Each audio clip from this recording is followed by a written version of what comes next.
It is 5:30 on October 28th, 2025. I'm going to call this regular meeting of the Morton County Commission to order.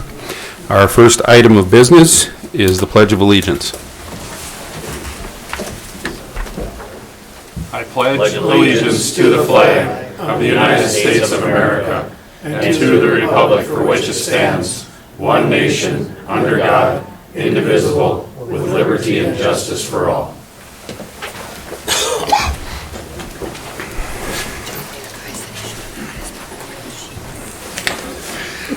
We'll do a roll call vote, or roll call. Commissioner Zachmeyer? Yes. Commissioner Buckley? Here.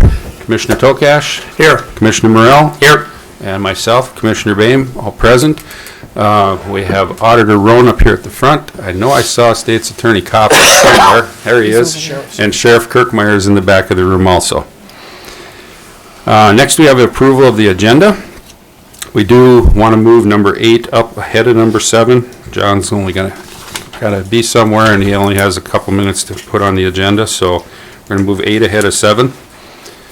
And then we also would like to add a motion to reconsider as the first thing under number 7. Is there any other corrections or additions to the minutes? Motion to approve the agenda as amended. Second. It's been moved and seconded to approve the agenda as amended. Is there any discussion? Any discussion? Any discussion? All those in favor say aye. Aye. All those opposed? Motion carries. Next, we have the approval of the minutes from the October 9th Morton County Commission joint meeting. Motion to approve the Morton County Commission joint meeting with Burley County on October 9. Second. It's been moved and seconded to approve the Morton County Commission joint meeting with Burley County on October 9th minutes. Is there any discussion? Any discussion? Any discussion? All those in favor say aye. Aye. All those opposed? Motion carries. And then we have the minutes from the October 9th, 2025 Morton County Commission regular meeting. Mr. Chairman, I would move to approve the October 9th, 2025 Morton County Regular Commission meeting. Second. It's been moved and seconded to approve the minutes from the Morton County Commission regular meeting on October 9th, 2025. Is there any discussion? Any discussion? Any discussion? Seeing none, all those in favor say aye. Aye. All those opposed? Motion carries. Commissioner Tokash, we had bills this month. Commissioners, I've reviewed all the remainder of the bills for this month, and everything is appropriate. Therefore, I move to approve this month's bills and payroll. Second. It's been moved and seconded to approve the monthly bills and payroll. Is there any discussion? Any discussion? Any discussion? Seeing none, we'll do a roll call vote. Commissioner Tokash? Yes. Commissioner Morrell? Yes. Commissioner Buckley? Yes. Commissioner Zachmeyer? Yes. And myself, Commissioner Boehm, yes. Motion carries. All right. Done with all the regular stuff. We will move into our agenda now. And first up tonight, we have Curtis Hartman with the Hebron Renaissance Zone reinstatement. He's got to play do-si-do with the pole first, though.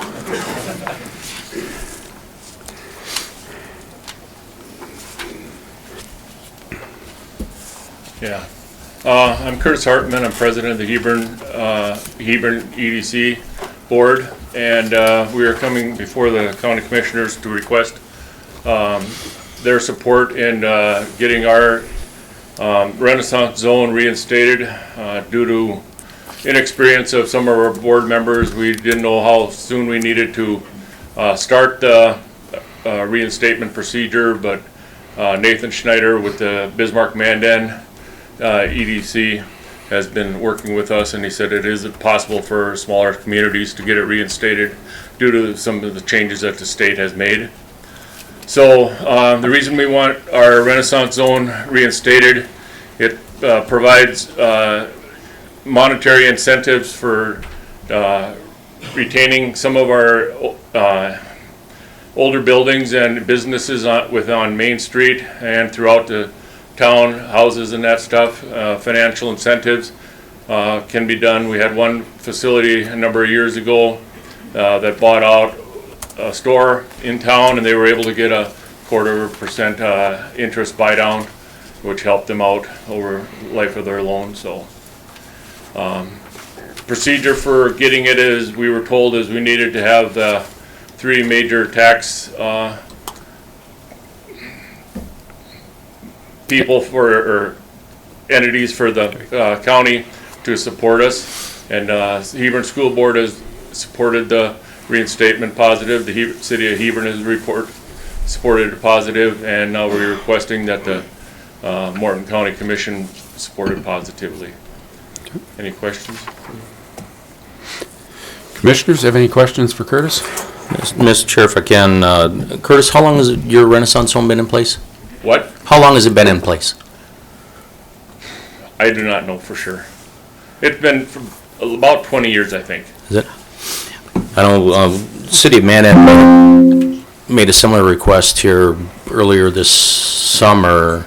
August. And I would, I was in a small town chamber of commerce. I understand the significance of a Renaissance zone for our small communities. Mm-hmm. So looking at that as an incentive for any business that can open up in a small community is integral to the success of a community, whether it be daycare, whether it be a supermarket, whether it be a clothing store. Of course, it's all integral. So if you can offer that level of incentive that can encourage that business to open, I would definitely support that. Well, thank you.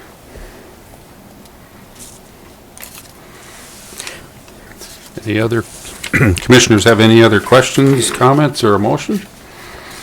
Mr. Chairman, I would move to approve the request from the Hebron, what's your? Renaissance. Economic development. Economic Development to reinstate their Hebron Renaissance Zone.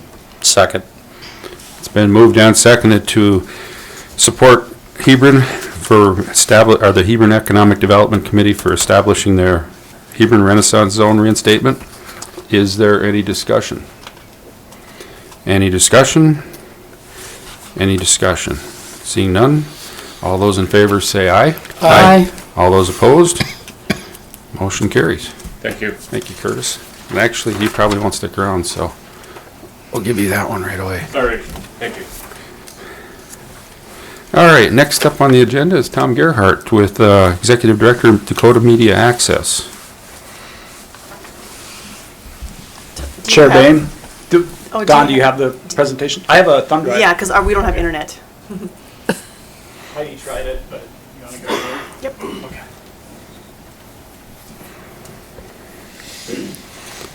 See if she can work her magic. While she's getting that ready, some of you might know this, but it's kind of feels like a bit of a homecoming. My great-grandpa Dominic had land in southern Morton County. So that's where my grandpa Ralph grew up, southeast of Flasher, so it's good to be in front of the Morton County Commission and see a lot of familiar faces.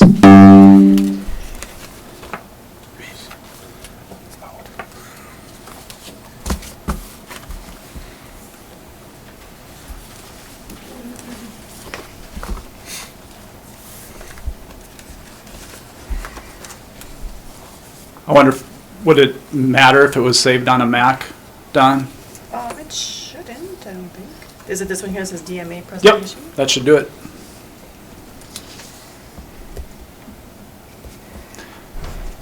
So I'll get going. I know you guys have a lot on the agenda while she calls it up, but just thought I'd give a little background to those of you who aren't familiar with Dakota Media Access or would like to know more, or maybe you forgot a little bit. But our mission is to produce and promote and distribute local programming, provide access to equipment, technology services, and then foster collaborations that strengthen, connect, and inspire our communities, and in this case, our counties, Burley and Morton. We've been around since 1987. In fact, when I was going to high school as a young man, I started volunteering at what was then called Cable Access TV.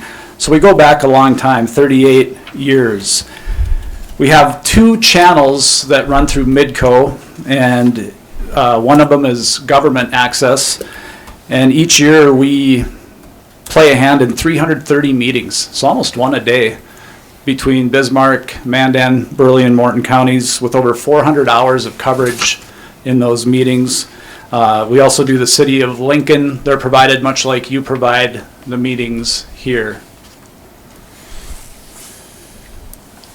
Okay, I'm not a PowerPoint person, so I don't know what I just did. I was trying to get to go big and I hit slide master. No, The view. Oh, here, close, okay. close that and then hit this little one right here. Yep, Up in the, yeah, I got it. There you go. okay. I've done it many times. Okay. So we're about 5 or 6 slides in, I think, if you just hit.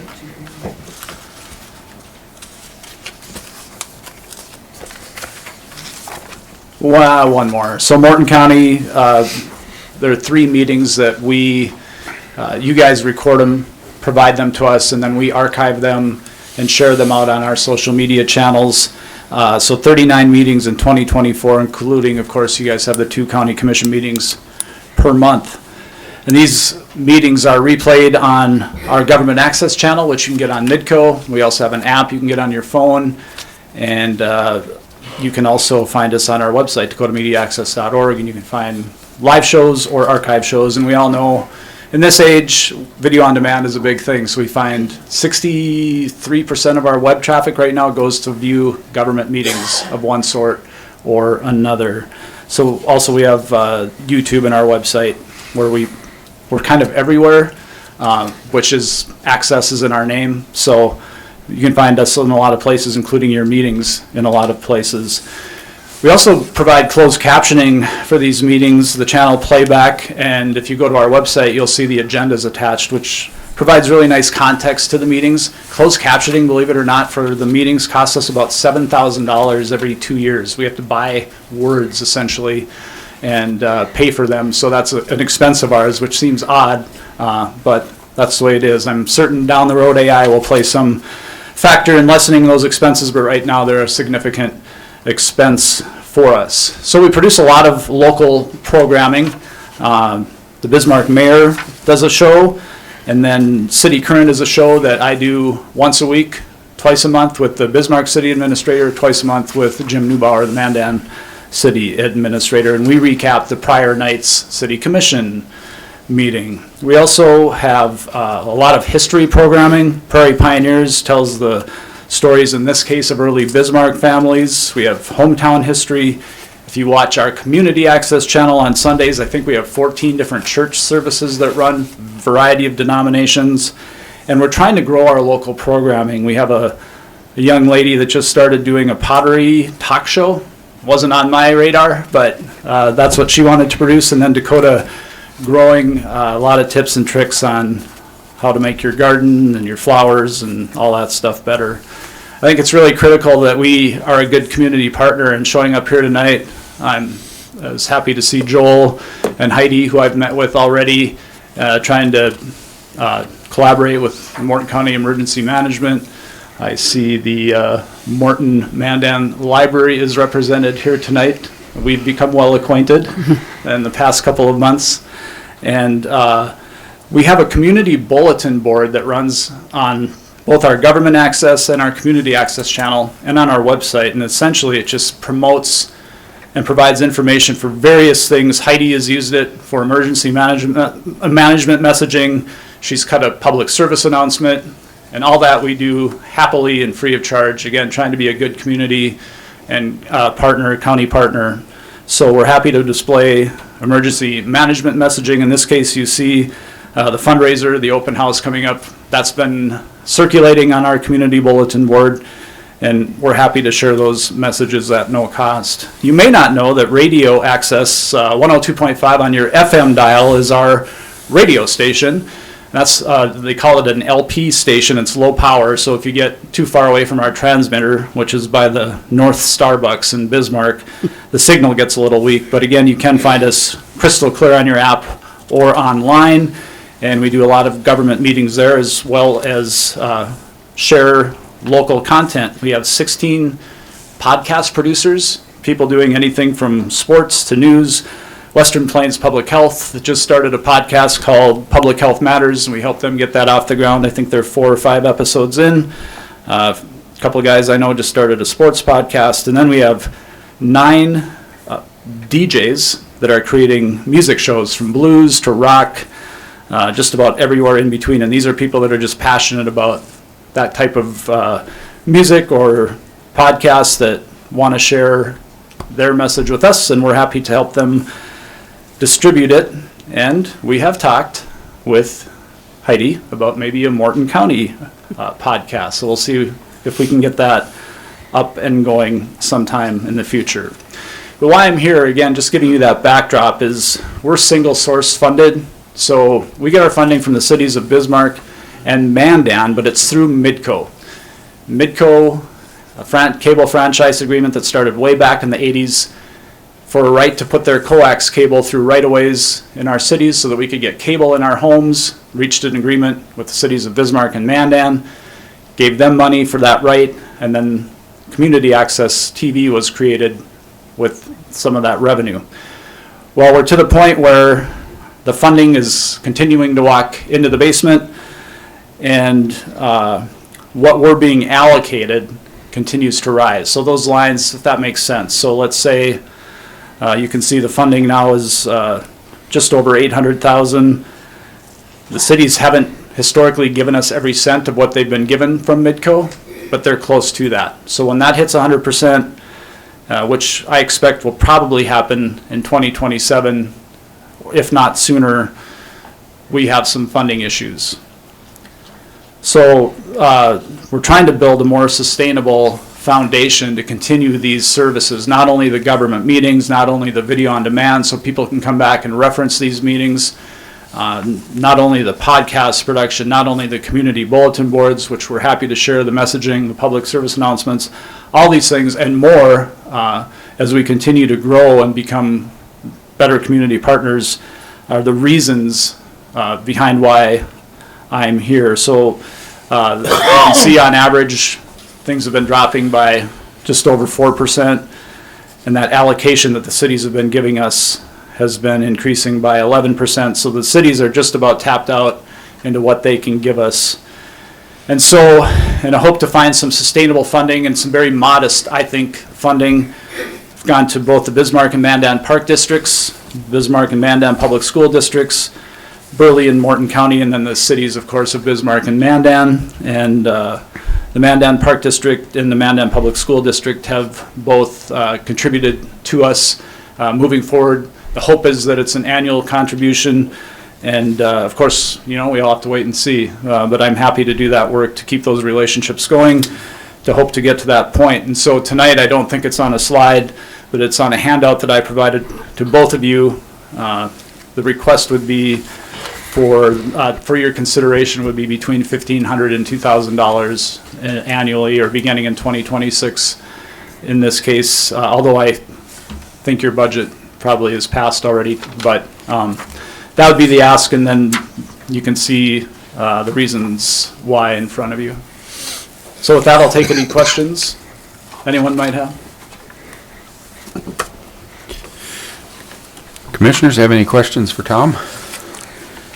Mr. Chair, not so much a question, but a comment is, again, I've actually had to resource through the website, grabbing replays and posting them on my county commission social media, but also happenstance, I was walking through Gateway Mall, and lo and behold, they're broadcasting a Morton County Commission meeting, Gateway Mall. So again, as another opportunity to get the message out, because only times like this, when there's something that's a little bit more of distinct interest to our community, that they tend to attend our commission meetings. So looking at that as an avenue to get the message out. So for that, I thank you.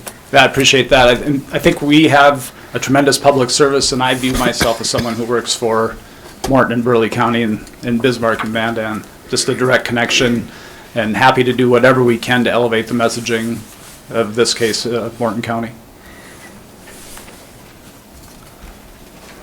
Mr. Chairman, I've got a question. I don't have so much of a problem with the funding ask. I think that's, quite frankly, fairly minimal.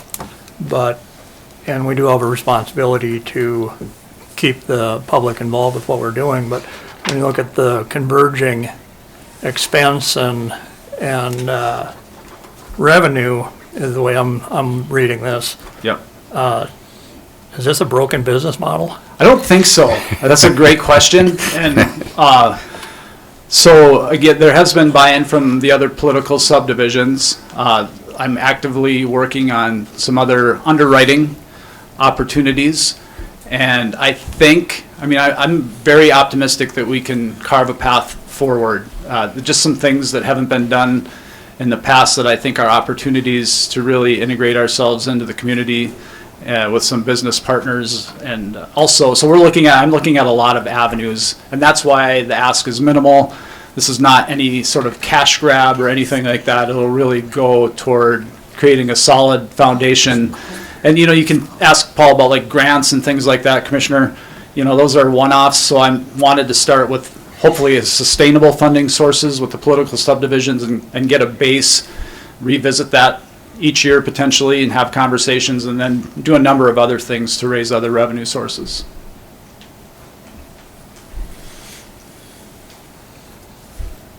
Mr. Chairman, question. Commissioner? The $1,500 to $2,000 request, is that the same that you're asking from every political subdivision? That's a great question. Not necessarily. So I've taken into consideration here, in a number of cases, we actually have, for example, the Mandan City Commission crew on scene, recording, switching the cameras, sending it back to the station live. That's something that you all do here, and then give us the file. So taking a number of things into consideration, the hours of use, the time to upload these files, took a lot of things into consideration. And so, for instance, the Mandan Park District has 12 meetings a year.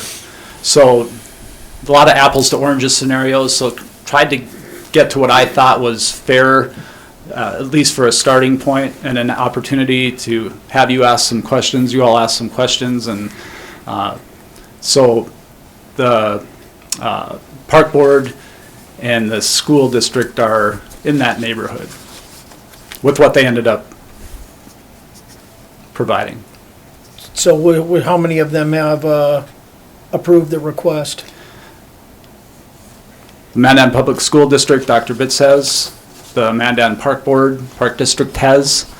The Bismarck Public School District has, and the Bismarck Park District has. So conversations are ongoing with both counties. How much did those entities approve? The Mandan Park District, 1,000, and Mandan Public Schools, 2,000. Just for reference on this side of the river. What about the Bismarck side? More, higher budget, more active use by us.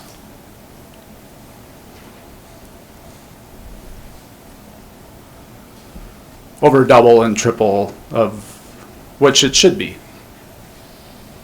For instance, one thing I guess I didn't explain is 73% of the funding comes from Bismarck, 23 from Mandan. So that's another factor I took into consideration in the asks. So the ask is higher for Bismarck and Burley.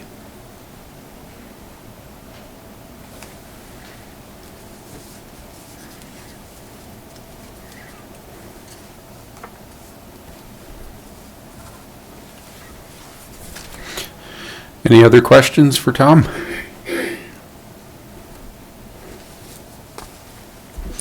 Mr. Chair, I'm just going through the archives, and just as an example, Morton County Commission, on average, I would say we're about 20 views in the archives, then a few peaks where an August meeting we had over 100 views.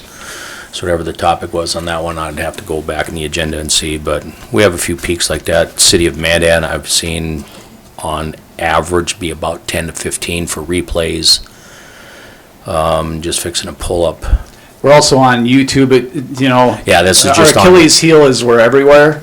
So it's, I capture the analytics where I can, but again, when we're everywhere, we're kind of nowhere. Mm-hmm. So you'll see 24, I think, views on the last Morton County Commission meeting on YouTube.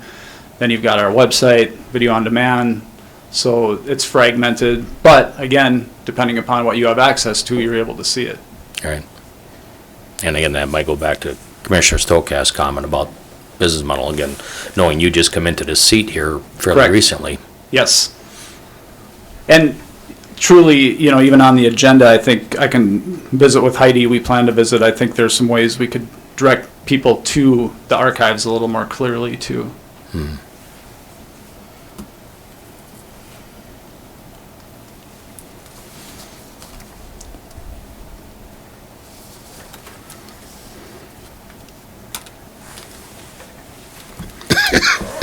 Any other questions or comments, or do we have a motion or not? Well, Mr. Chairman, if this was going to be approved, we need to determine what line item it would come from. And the only thing that's come into my mind would be some type of advertising line item. Isn't so much about the amount, it was, now budgets are set, and if we take it out of a certain line item, because we can't increase it. Chair and Commissioner Zachmeyer, I could take it out of capital outlay that we have, money like to just do stuff in the courthouse, maintenance type of, stuff. I could take it out of there, it wouldn't be a big deal. But we have a lot of maintenance. We do, but it's a small amount. But if a pump goes out, it isn't too small anymore. I was thinking that we'd have to probably take it out of one of the advertising areas.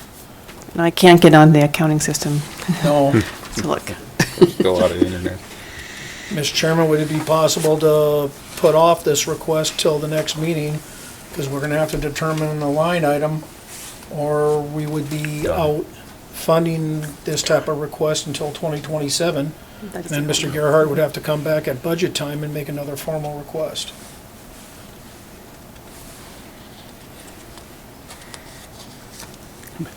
Maybe he wants to do that so he can give us an update. That'd be nice too.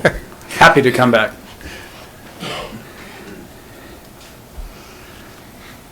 Mr. Chairman, What are your wishes? I would not want to approve this unless we have approval of the auditor of what line item it would come from.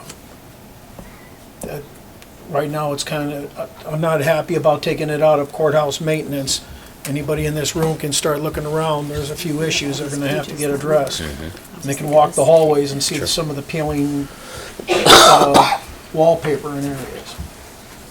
But if there's a spot to take it from, She's got the budget book, just a second. You probably have yours too. yeah, I do. Yeah.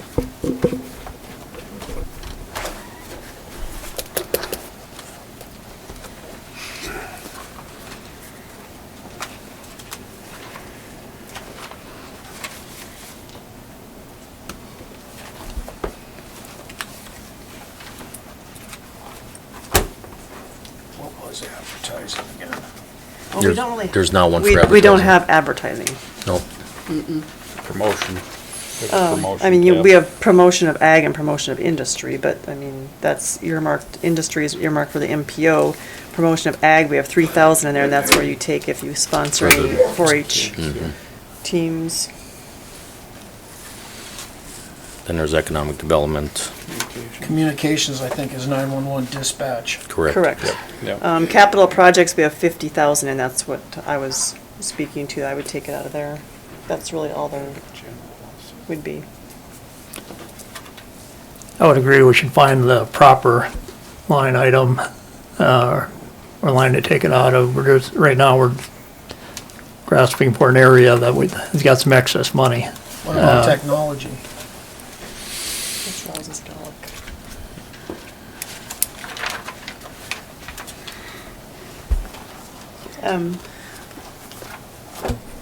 Well, I mean, that technology, there's absolutely no extra in that. Those are all contracts we have, and those are to the dollar.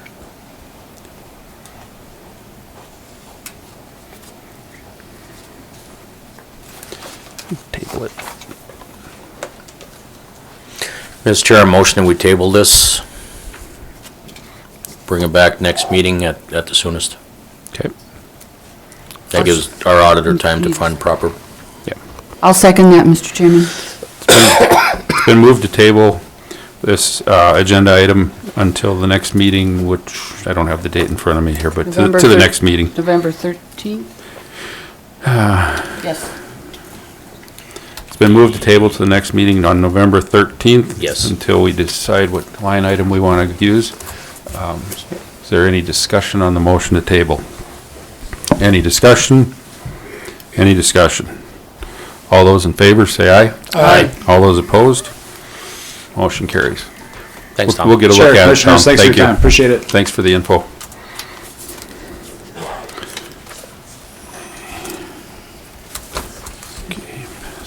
All right, next we have Barb Sandstrom with the Mandan Morton Public Library Director with announcements. Better move the microphone down a little bit. A little different than Tom. Just a bit.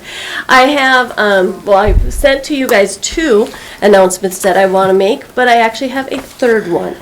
The first one, as you might have already kind of heard, we had applied for a North Dakota tourism grant through the North Dakota Commerce Department to renovate the former Rice Bowl. Our goal is to kind of turn it into a maker space where literally you can go to that space and make things, such from laser cutters, 3D printers, can be crafting, it can be cooking, podcasting, technology and digital tools, and who knows where else that could take us.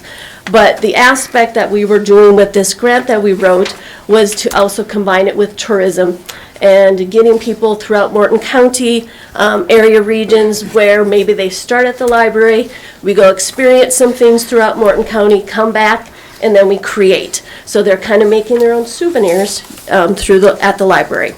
So we applied for this $500,000 grant, and we learned about a week and a half ago that we received it. So $500,000 will be coming our way. We don't have any paperwork at this time. The goal is that the project would be completed by June of 2027. And so that's number 1. Does anybody have any questions about that? And there was no matching on that, was there? There is some matching, but Okay. also includes in-kind. So we can already use like the physical space that is worth that. And then we have some fundraising stuff that, yes, we'll have to do, but this will help us get an architect up there to help us design, visualize it. I've got it in my head, but I can't share that quite well with everybody. So I think once we get that going, it's going to be a really good thing for Morton County and for the city of Mandan, and for anybody who has ideas on how to do maker spaces or just making things. We also want to connect with local farmers too and use produce in cooking and doing different classes like that. So we're kind of excited about this opportunity. Yep. Congratulations. Thank you. Nice job filling that one out. I'm going to need a lot of help, believe me. So anybody is welcome. The next thing that I wanted to share is that every year libraries across the state, and there are 84 of them, have to meet certain standards, and there's 3 different levels. There's a developing level, which is the bottom tier. The middle tier is excelling, and then the top tier is future focused. Since I started, or since 2020, when we reopened, I think we've been in that, well, the first year was developing. There's a lot of statistics involved. We moved up to excelling, and I am very proud to announce that we are one of 4 libraries across the state of North Dakota who have reached the top level of future focused. It is us, Bismarck, Dickinson, and Grand Forks. So I think that says a lot for our commissions that we work with and all of our patrons and those who come in our doors. So that's number 2. Number 3, last April, our community engagement coordinator and I wrote a proposal for the Bush Prize. And this is an opportunity to get $250,000, but it is called flexible, so you can use it however you want to. We learned in August, I think, that we were top 5 out of 88 who had applied, and they're all nonprofit organizations throughout the state of North Dakota only. So we had a site visit in August, and then about a month ago, we did learn that we were going to, out of those top 5, 2 would receive $250,000, but all of the other finalists would receive $10,000. We are receiving $10,000. So again, that is money that we can use however we want. We do not have to send any reports in or anything like that, and we were very highly encouraged to apply next year. So just wanted to kind of raise those kudos. And like you said, Dawn, or Barb, at our meeting, okay. that was you learned how that one gets filled out Yes. for next time. Yes, So exactly. that makes a big difference. And we were able to talk with the person and learn ways that we can strengthen our proposal next time. It's all about looking for innovative things that library, well, and again, any organization does. It's being people-focused, and one of the big things that we know we have to do is learn better to tell our story. So any help we can get from Morton County residents, that would be great. If you're a bookmobile or anything like that, they would. And we have a lot of residents from the western part of the county in here tonight, so. I know. You guys And know where the library is at. Many of them go to Morty. So we would love to hear from Okay. them. Congratulations, Thank Barb, and you. kudos to your staff. Thank you, you guys.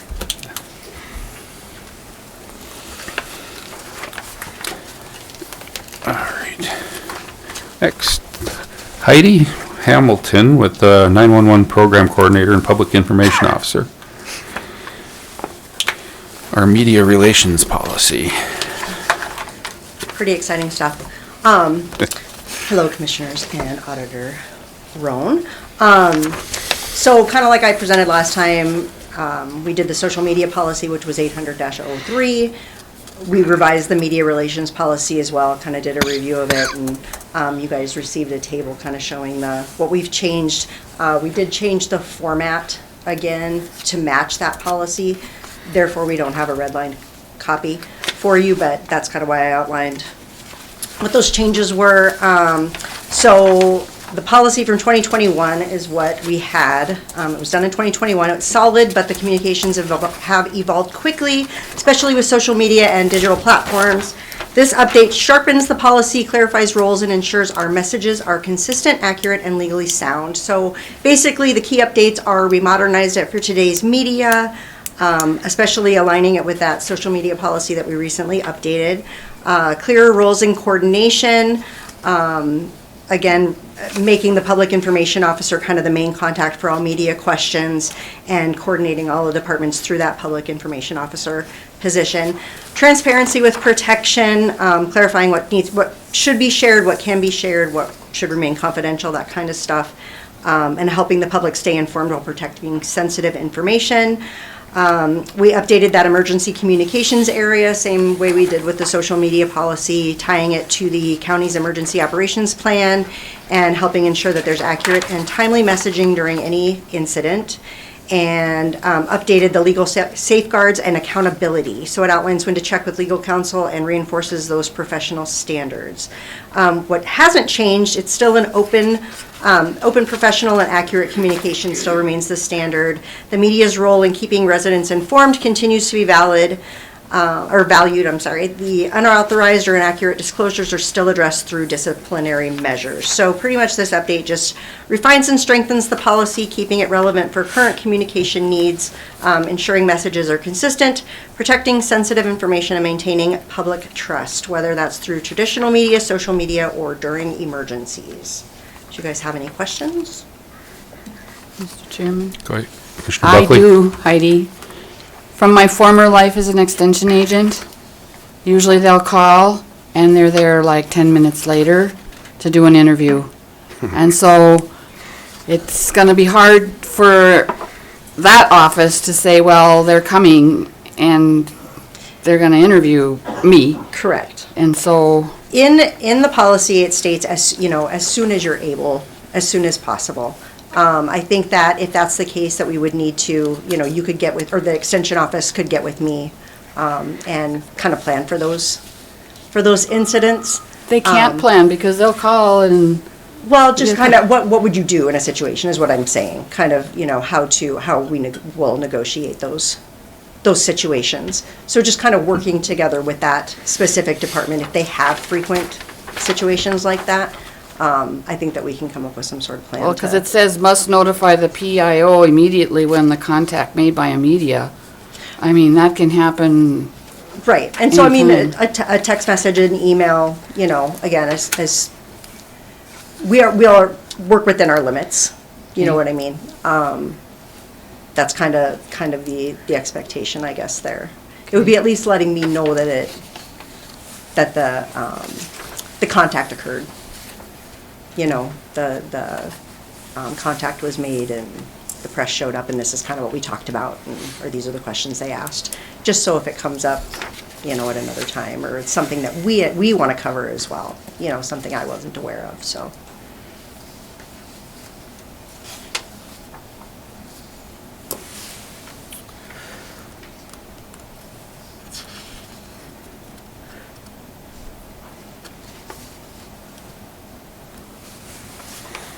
Mr. Chair, I guess just going back to where Commissioner Buckley's question was, I would suspect oftentimes for the extension, the media would have a very targeted inquiry. Yes. And sometimes it's a spontaneous fill in a news story. So I think that's probably I don't want to use the term low impact, but that would be a low impact news event because it's very targeted.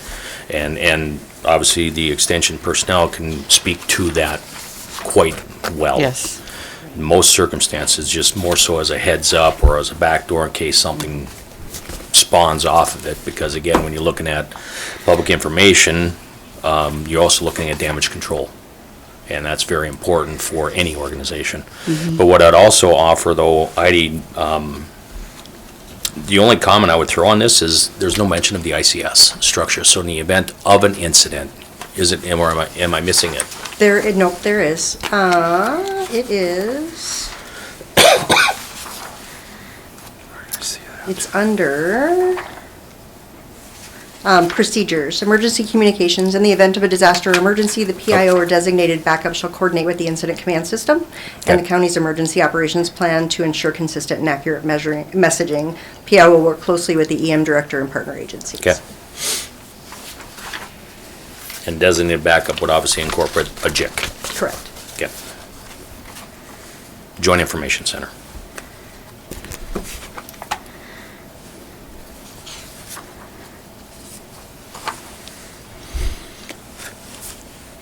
Mr. Chair, I make a motion that we adopt policy number 800-004, media relations, as displayed and as communicated. Second. All right. It's been moved and seconded to adopt policy 800-004, media relations, as presented. Is there any discussion? Any discussion? Any further discussion? Seeing none, all those in favor say aye. Aye. All those opposed? Aye. Motion carries. Okay. Thank you, Heidi. Joel, I have our Assistant Emergency Manager up next with the cybersecurity policy. Okay, Chairman Boehm, Commissioners, Auditor Rowan. As you know, as I've reported to you over the last couple of years, we've worked close with NRG, our IT contract administrators for preventing cybersecurity in the county. The latest initiative is we saved the taxpayers, I think, about $12,000 with the federal grant that we got with no match that allowed us to change from a .org domain to a .gov domain. That project is complete. And then as we got to reviewing things with our HR director, and I think Commissioner Zachmeyer, you were involved heavily with policies throughout the county, we realized we never had a cybersecurity policy per se, so we put one together. We worked closely with NRG to vet the language. The other important thing about it is that the North Dakota Insurance Reserve Fund does insure counties in the event of a cybersecurity attack. But one of the things that if we become vulnerable to that, some of the things they start to ask is, what is your policy about this? What is your policy about that? And if we can prove to them that we had measures in place, then normally they would protect us for a cybersecurity incident or attack. The main nuts and bolts of this is going to be primarily for the users of our systems, our computer, the individual employees that get on our mainframe.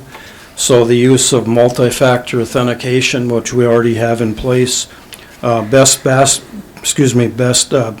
password practices, longer passwords that are easier to hack into or to be understood by the outside. And then the use of responsible electronic communication guidelines that's in the team member handbook that everybody signs that they have read when they become an employee of the county. That allows us to take some disciplinary action should they start to jeopardize our computer systems by putting on illegal apps or bringing in outside software unauthorized to the mainframe, and then making sure we don't have any security breaches in terms of confidential information, like from the tax department, the auditor's office, or anything that's sensitive data that the public has on our mainframe. So with that, we vetted this with NRG. They were really happy that we went through this endeavor. In fact, they've asked us that if this gets adopted, that they can share this with other counties that don't have such a policy, because it's becoming a more visible thing throughout the world with cybersecurity. So with that, I guess I'd ask, you've had it in your read-ahead packet to adopt the policy as written, and then subject to your questions. So you get, staff only has to do an annual cybersecurity training? Yeah. We do quarterly with the state. Oh, do you? It's annoying as heck. Yeah. Yeah, we tried to keep it livable and reachable, I guess. Commissioners have any questions for Joel? I know we've worked close with Commissioner Morrell. He is our IT portfolio holder, so Ray, I guess you'd be the subject matter expert on the council. Yeah, sure. I got my phone, I can work that. Yeah.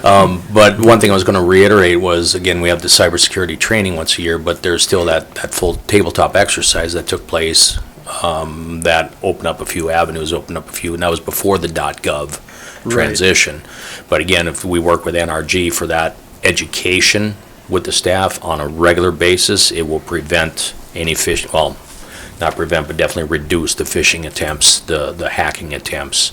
I mean, I'm still getting a number of with the .gov, I'm still getting a number of email that are still coming through, so I push them on to NRG so I can track it and eliminate that threat again yet too. Yeah. And I've worked with our HR director, Wendy Bent. We have a program what we call Know Before, and it's a program where she can send out these emails trying to fish for information or make it to see if you're going to click on the link to see if you're going to get a cybersecurity attack or a ransomware attack. And working with her, she said that about 90% of the users in the county don't click on anything irrelevant. So I think we've done a pretty good job educating people that if you see something fishy, it raises a red flag and you don't go, you're not supposed to go. So most of our people are pretty aware that they shouldn't be, using county equipment to go out and, go to strange sites or do anything like that. And NRG also monitors that on the backside. That if we, I know HR works closely, but if we have suspicion of an employee that's, using the internet illegally or doing a lot more things that they shouldn't be than county business, we can monitor that and take a look at what their activity is on a daily basis, and then run some pretty sophisticated reports that if it comes down to elimination or termination, we can use it to say, hey, you spent 90% of your day, on a gambling website versus doing what you're supposed to be doing. Which we've had to do. What's that? Which we've had to do. Yes, we've done that on a number of occasions. Yep. And periodically, from our office, just to keep people aware, in fact, I pulled some information the other day that I'll probably send out an email to all Morton employees. But now with the use of AI, it's getting more sophisticated. And so they can use voice recognition, they can use better looking websites to trick people to think, yeah, that's probably a legitimate site, I can go to that, but it isn't. So with the use of AI now entering the picture, I've got some helpful hints to send out to the employees to say, make sure you take a look at this and take a look at that, and, The biggest thing right now is like sometimes in our office, we've gotten an email from Nathan Boehm that says, hey, I need you to do this immediately, click on this link. First thing you should do is to call Nathan and say, Nathan, did you send me an email? If he said no, then we know it's irrelevant. So you don't get tricked into those kind of things, because they're getting pretty sophisticated out there as far as what they try to do. I had one come in, talk to my boss about a job we were working on, and within an hour I had an email come in about that job that had a bad link in it, not from him. It was within an hour. It's crazy how they keep track of that. Mr. Chairman, one comment. I did want to say, I would consider this an extremely well-written policy. It's comprehensive, it covers a lot of different areas, but it's also generic enough that it can be, training changes over time. It's not specific into those areas. Penalties for doing something wrong isn't down to the last, you have to do this, this, and this to an employee. Situations are fluid and they change, and this document lets the departments and IT work within that. So very well written document. Okay, thank you. Mr. Chairman, we just got back, we had the North Dakota Association of Counties meeting, and I went to a session this morning on AI, and so we're gonna have to work on a policy for that as well. NRG is just becoming kind of up to speed on it. They had a panel discussion that was very interesting, and so we'll need to work on that, probably the next one. Yeah. Yep. You know, in working with NRG, I guess we're kind of like on the cornerstone of, as I work with them, maybe the only other county in the state is Cass County, which is a large county, larger population. But we've been recognized right now across the state as probably one of the better counties as far as IT and cybersecurity, just by paying attention to it and you know, knowing what's going on and having them as our support base. Because then there's numerous firewalls that we go through. Now today is not a classic example. Somebody cut the fiber optic cable on the strip, so we lost everything. That's really not a cybersecurity attack.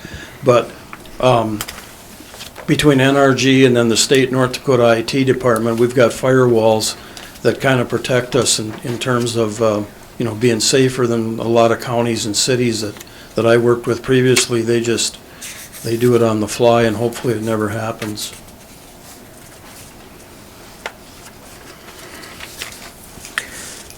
Mr. Chair, I make a motion that we approve policy number 600-004, cybersecurity policy, as presented. Second. It's been moved and seconded to adopt policy 600-004, cybersecurity policy, as presented. Is there any discussion? Any discussion? Any discussion? Seeing none, all those in favor say aye. Aye. All those opposed? Motion carries. Thank you, Joel. Thank you for your time. Donald LaFleur, Morton County Tax Director. We have some abatements tonight.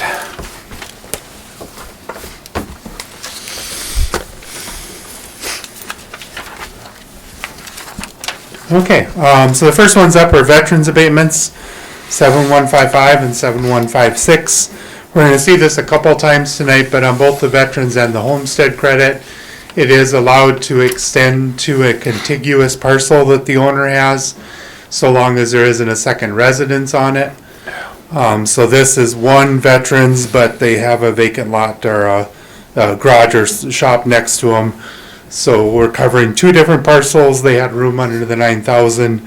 You can see we're tucked right in under that 9,000.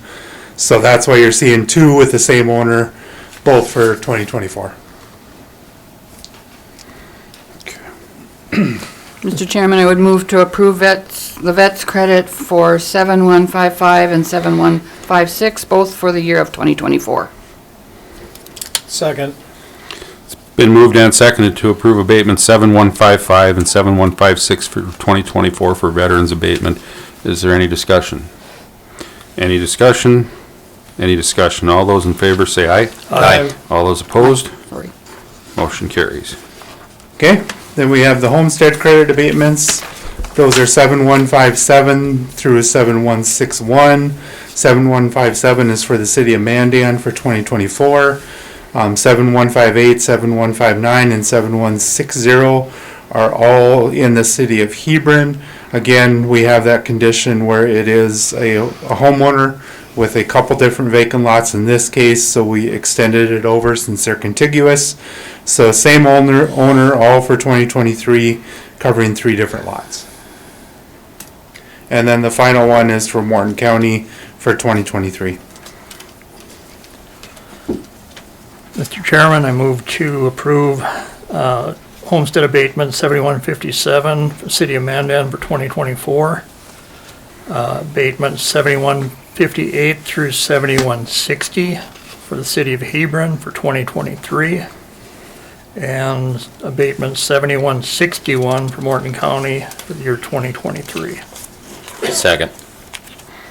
It's been moved and seconded to approve abatement 7157 for City of Mandan for 2024, 7158, 7159, 7160 for 2023 in the City of Hebron, and Morton County 7161 for the year 2023. All homestead abatements. Is there any discussion? Any discussion? Any discussion? All those in favor say aye. Aye. All those opposed? Motion carries. Thank you, Don. All right, John Psyche, our Morton County engineer. We moved you up the agenda a little bit. It still took a little while to get there. I appreciate that. Thank you. Good evening, Commissioners and Auditor Roan. I'm here before you with 2 items. Both should be rather brief. First one is we've received bids for motor graders. Yesterday morning, we opened bids for 2 motor graders. We're going to replace one that we own and one that we are leasing. And there were 2 bidders, and one was Butler Machinery, and the other is RDO Equipment. And the bids were very, very, very competitive. The equipment is comparable. So we've come up with 2 different scenarios in which we can look at this. The first one is we can look at just the initial cost. If we look at the initial cost of the 2 of the motor graders, if we look at Butler and we look at RDO and the accessories that we have selected, and I shouldn't say accessories, but alternates. If we add those and we go with the current price of today, what we would spend today on these 2 motor graders, RDO would be the low bidder at $8,000. They would be underneath, they'd be a low bid, $8,868. Now, if we go over a 7-year life, which is what we have spec'd for this, so we have 7 years of warranty, we have 7 years of expected life, and then we will trade them in. If we look at that cost, the cost over the 7 years because of the buyback, Butler had put a buyback on the motor graders of $175,000 per unit. And then RDO was only $134,350. So if you look at that, we have overall life cycle cost of these 2 motor graders. Butler comes in at $72,000 lower. So not sure how what the commission would like to entertain. I have prepared the agenda item with 3 different scenarios, and you can take a look at and you can discuss however you want to approach it. One in which we go with RDO, with what we would spend today for that amount. We could go with the alternate B is with Butler Machinery, with the 7-year life cost of the 2 motor graders, or I did throw in an alternative third, which would be we pick one of each. So if we did that, we'd be looking at roughly a difference of about, I would guess about $6,000 more than what the RDO price would be for the 2 John Deeres. We do have right now 13 motor graders, 3 are John Deere, 10 are Caterpillar. The 2 we are wanting to get rid of is the one we own and the one we lease are both Caterpillars.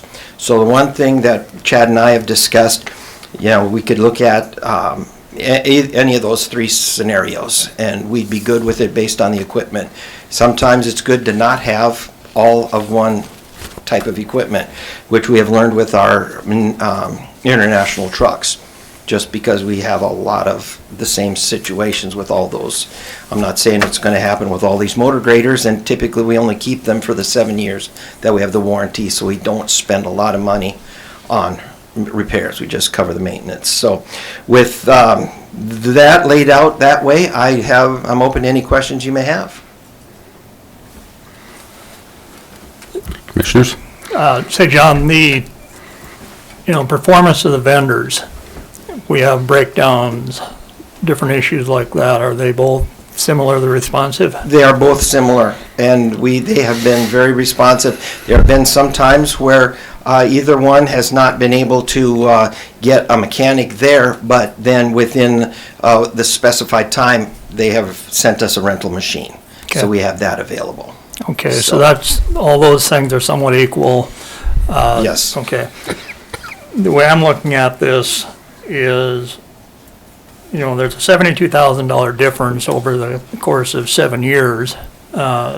So by far and away, it would be the less expensive option over the life cycle of that machine. Correct. To buy two from Butler.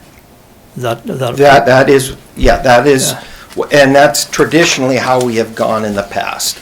But I just wanted the commission to be aware that we do have, the way the initial costs were bid, there is that other way to look at it. And that's just what I wanted to make aware. And even if we figured initial cost and cost of money and different things, it's still significantly less expensive to go with the Caterpillar motor graders. That is correct. Okay. Mr. Chair, question. Is there any difference in breakdown trends, parts needs between the two brands? I cannot tell you of any particular trends that we've seen. They have been consistent in that we don't get a lot of the same things happening to both machines. There'll be something on one machine, on a Caterpillar, that doesn't happen on a John Deere, vice versa, that sort of thing. The one thing I can tell you though, and I think it's pretty much acknowledged, even we do have two representatives from each of the vendors, I think they'll acknowledge that, and this has been the opinion of our guys who are using these, there are some things like the John Deere has a very good transmission. And the Caterpillar transmission has been improved upon, but I think out of the box, I think it's still the opinion of our guys that the John Deere is a little smoother shifting transmission. I don't know if you want to factor that into it, but beyond that, they're both going to be joystick machines. We're not looking at steering wheel machines anymore. So there are some differences in how those function, but it's a manner of just getting used to them and working with them. It's not like one is superior to the other. They're just a little bit different. Mr. Chairman, I was at the bid letting yesterday, and it is very close. And Chad mentioned that there really isn't, the operators don't care which machine we buy. They didn't really have a preference, and so does that have anything to do with that?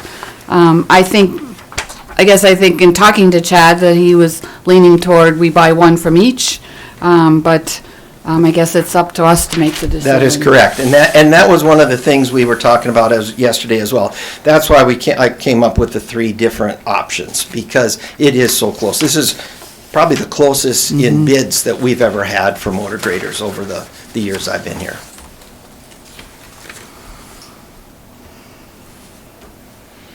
And I'll just say that the road commission is aware of this as well. They all got an email, and they all know this is done. And I talked to them at the NDACO conference today, so they're aware. And one of the questions that one of the topics we've discussed in the past was performance of the motor graders, fuel economy, all those types of things, and correct me if I'm wrong, they're basically about the same. They are all comparable, yes. Yeah. One thing, John, did you say this is below budget? That This is below budget, yes. What we budgeted for? Yes. Any option that we pick. Any option, oh yes, well under what we had budgeted. That's why, another reason why I gave you the 3 options, because it's not like one is gonna go beyond what we had budgeted, so.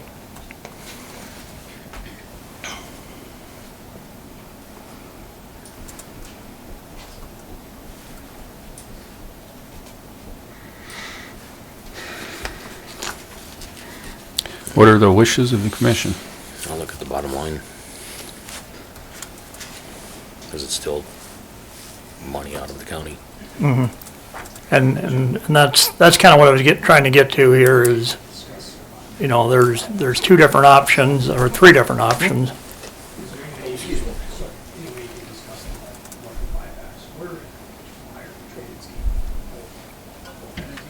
Oh, I can do that. Yeah, if you look on your sheet here, we did have a trade-in for our 2 Caterpillars. The 2 Butler had a trade-in value of 1. They're very similar, and all I did was put in your last 5 digits of basically the VIN number, and just to keep them, because they're the same model, the same make, and all that. And one was for Butler, the trade-in was $152,000. The other one was $161,000. RDO had $135,500, and then $145,000 were what the trade-ins were. And then as far as the buyback, the Butler was $175 per unit, and then the RDO was $134,350.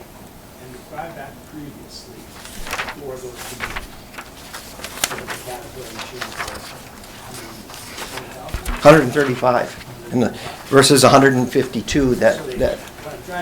Mr. Chairman, could we? You should, could we, if you're gonna speak that much, yeah, you need to come up to the mic and state your name. Hi, Scott Owens, RDO Equipment.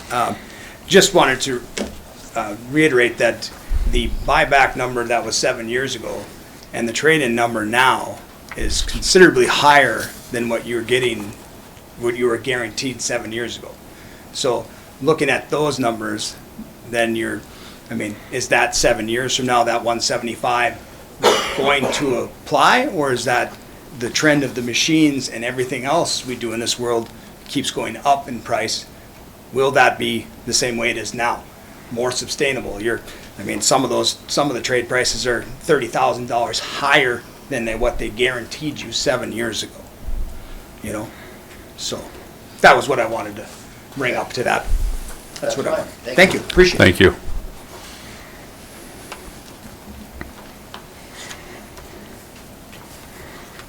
Okay, any other questions for John? Well, Mr. Chair, just looking at the numbers, apples and apples. Butler Machinery, their trade-in value is $13,000 more than the RDO. And with that, Butler Machinery life cycle is, what is that, my math is right, $64,000 more than RDO. I think in general prudence of our monies, it's probably the best consideration. When you say the life cycle is 64 The difference between 64 less. Yeah, I'm sorry. Okay, Yeah. okay, Yep. okay.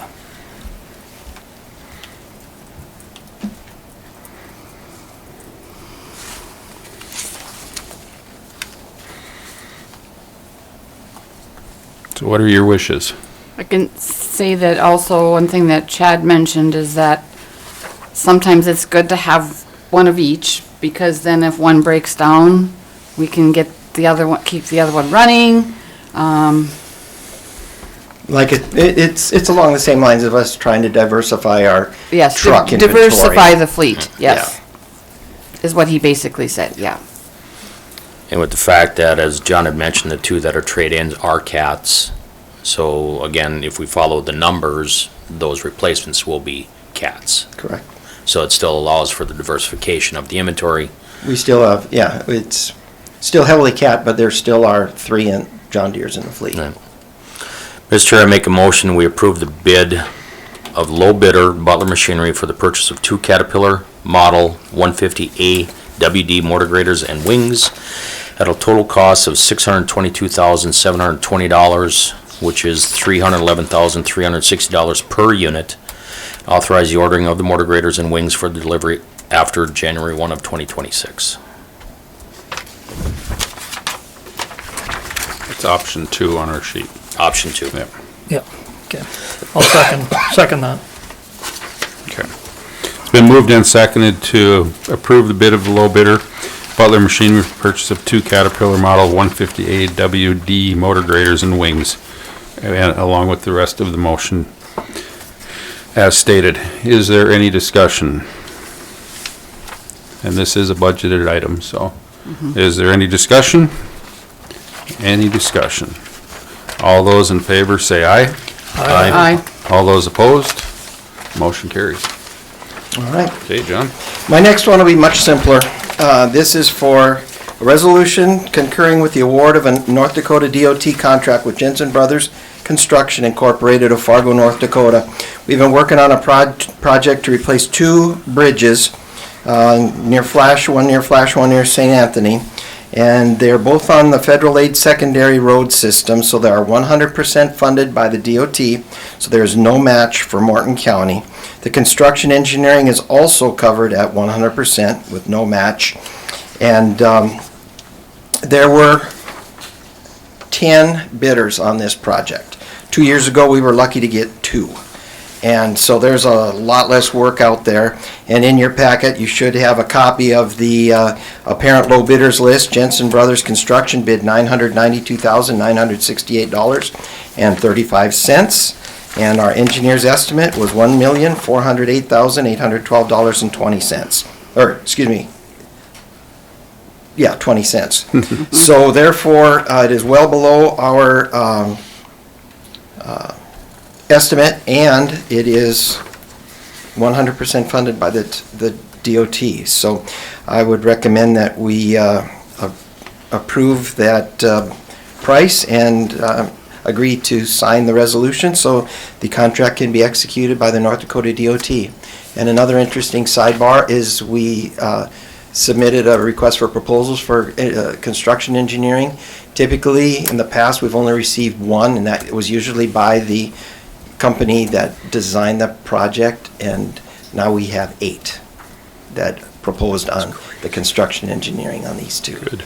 So we're going to have to do some interviewing and get someone on board so we can get the construction started next spring. Makes it fun. So with that, I'd be open to any questions. Commissioners have any questions for John on this resolution?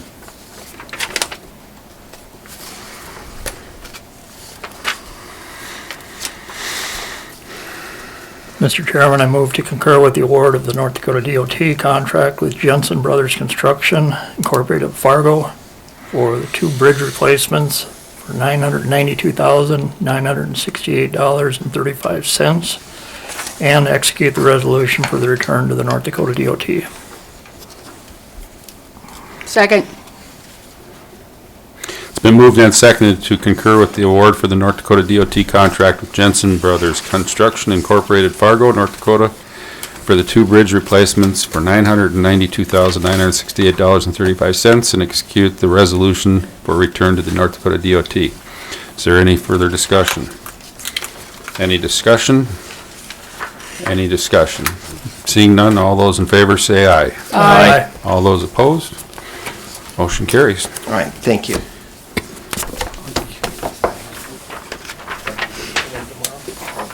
You have Dawn sign it. I don't need to keep it. All right, next on the agenda is our planning and zoning. But first, we had moved in a something else we had to take care of, so if I can get a motion on that one. Mr. Chair, make a motion to reconsider the motion from October 9 to approve the petition to vacate the south 40 feet of County Road 139, also known as Ash Avenue West, between 7th Street North and 8th Street North in New Salem. Second. It's been moved and seconded to reconsider the motion on October 9th at the Morton County Regular Commission meeting to approve the petition to vacate the south 40 feet of County Road 139, also known as Ash Avenue West, between 7th Street North and 8th Street North in New Salem. Is there any discussion on the motion to reconsider? Any discussion? Any discussion? Seeing none, we'll do a roll call vote. Commissioner Morrell? Yes. Commissioner Tokash? Yes. Commissioner Buckley? Yes. Commissioner Zachmeyer? Yes. And myself, yes. Motion to reconsider passes. Mr. Chair, it was brought to our attention that the motion was, information in the motion was erroneous.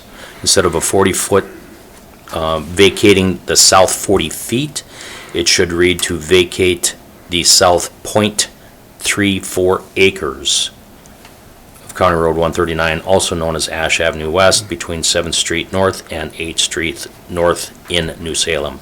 And this is coming from the surveying company. That's a motion to amend that? That is the motion to amend it, correct. Okay. Second. I was just about beat you, Jackie. All right. And for the listening public, it's going to make a difference because of the way the plat's written. They're going to put 0.34 acres on the plat, and if we say 40 feet, then it doesn't match up. So we just want that corrected before we get too far into the process here. Mr. Chairman, we need to include the $1,000 because that's a reconsideration of the entire motion. Yes, and that was just the segment that's being reworded, correct. So we can definitely make that formal as being part of that motion, yes. I think it needs to be because it's Then let me- reconsidering of the entire previous I'll just motion. reread the motion as the amendment. So it would be to approve the petition to vacate the south 0.34 acres of County Road 139, also known as Ash Avenue West, between 7th Street North and 8th Street North in New Salem, upon approval by the City of New Salem of a plot that incorporates the right-of-way into the existing lot owned by the petitioner, with compensation from the petitioner to Morton County in the amount of $1,000 in compliance with Morton County Policy 700-004. That would be the reword of the motion. That'd be your amendment. Okay. Do you accept that as a second? Yes. Okay. That'd be the whole motion then. All right, it has been moved and seconded to approve the amendment for that motion that was as stated.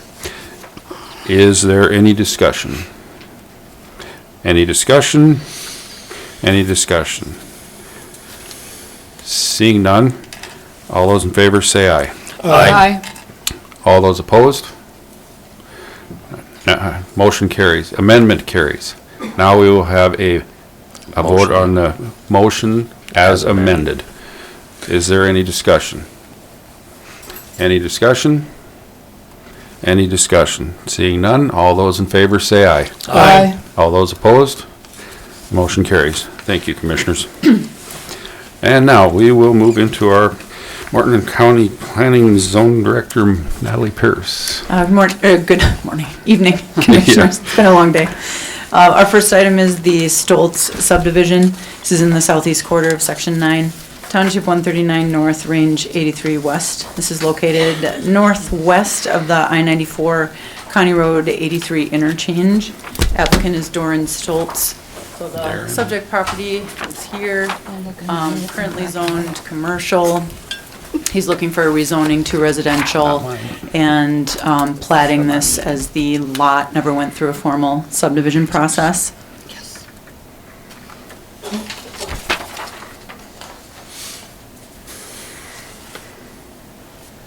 So that property is in the future land use plan as remaining commercial.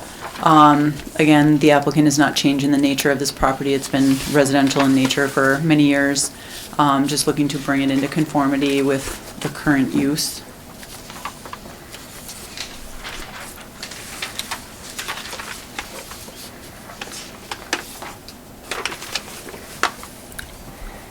So that's the plat.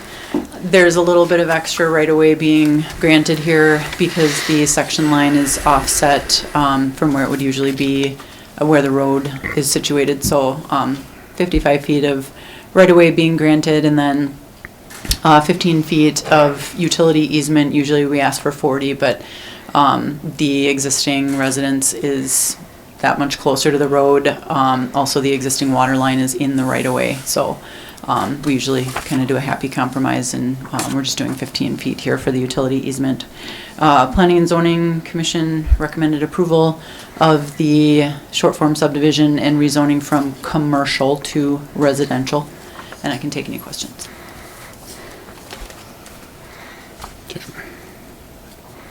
Any questions? Okay, go ahead. Ready for a motion? Yep. I move to recommend approval of the final plat of the short form subdivision known as the Stoltz subdivision and a zoning map amendment from commercial to residential as the subdivision conforms to the regulations established in Article 7 of the Morton County Land Use Code and brings the zoning of the property into alignment with the current use of the property. Second. All right, it's been moved and seconded for the final plat of the short form subdivision known as Stoltz subdivision and a zoning map amendment from commercial to residential. Is there any discussion? Any discussion? Any discussion? Seeing none, all those in favor say aye. Aye. All those opposed? Motion carries.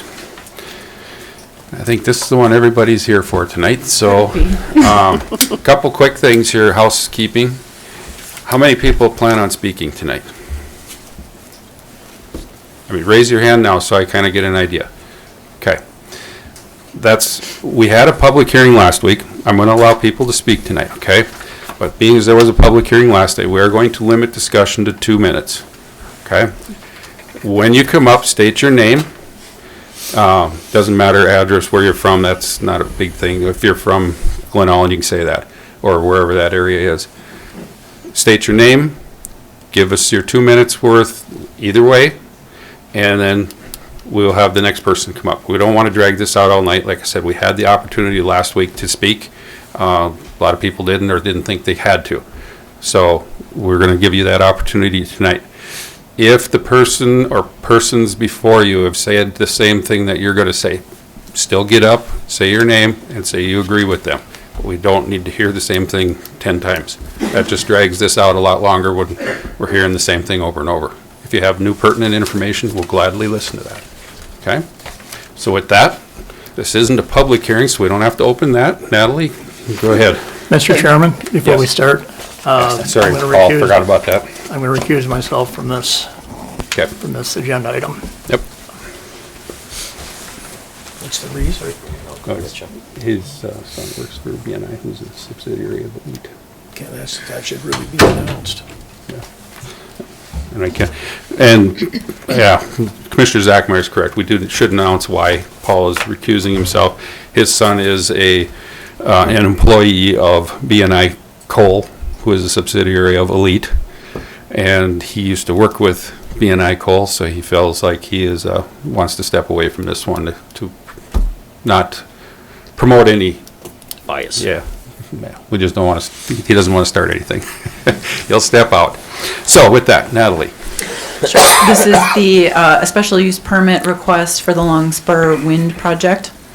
This is in sections 13, 14, and 24 of Township 14089, sections 1 through 4, 9 through 26, 28 through 33, 36 in Township 140, Range 88, sections 1, 4, and 5, Township 139, Range 88, sections 5 through 8, 17 through 20, 28 through 34 in Township 14087, and sections 4 through 6 and 9 in Township 13987. This is located about 4 miles north and northeast of Glen Ellen. The applicant is Minnesota Power. They are not looking for a zone change. Special use permits are allowable in ag for a wind energy conversion facility. They have a nameplate capacity planned for 202.5 megawatts. They are asking for permission to permit up to 45 turbines with 12 alternative turbine locations. So in your packet, you can see the darker turbine colors, that's the 45 originals, and then the lighter color blue would be alternative locations in the event that when they get further into either cultural, wildlife, geotechnical, and find out they couldn't put a turbine in an originally designated location, they could use one of the alternates. They will have one aircraft detection lighting system, which is required by the state, an operations and maintenance facility, a laydown yard during construction, and then one permanent meteorological tower. No, you. They. Go right ahead. So right here would be where the O&M building would be. I'm gonna blow that up. So this would be, this is larger than what the building would be, of course, but they'd have their laydown yard and then an O&M facility once the laydown yard is, once they're done with the construction phase. And then the line going north. And then tying into the interconnect point in Mercer County.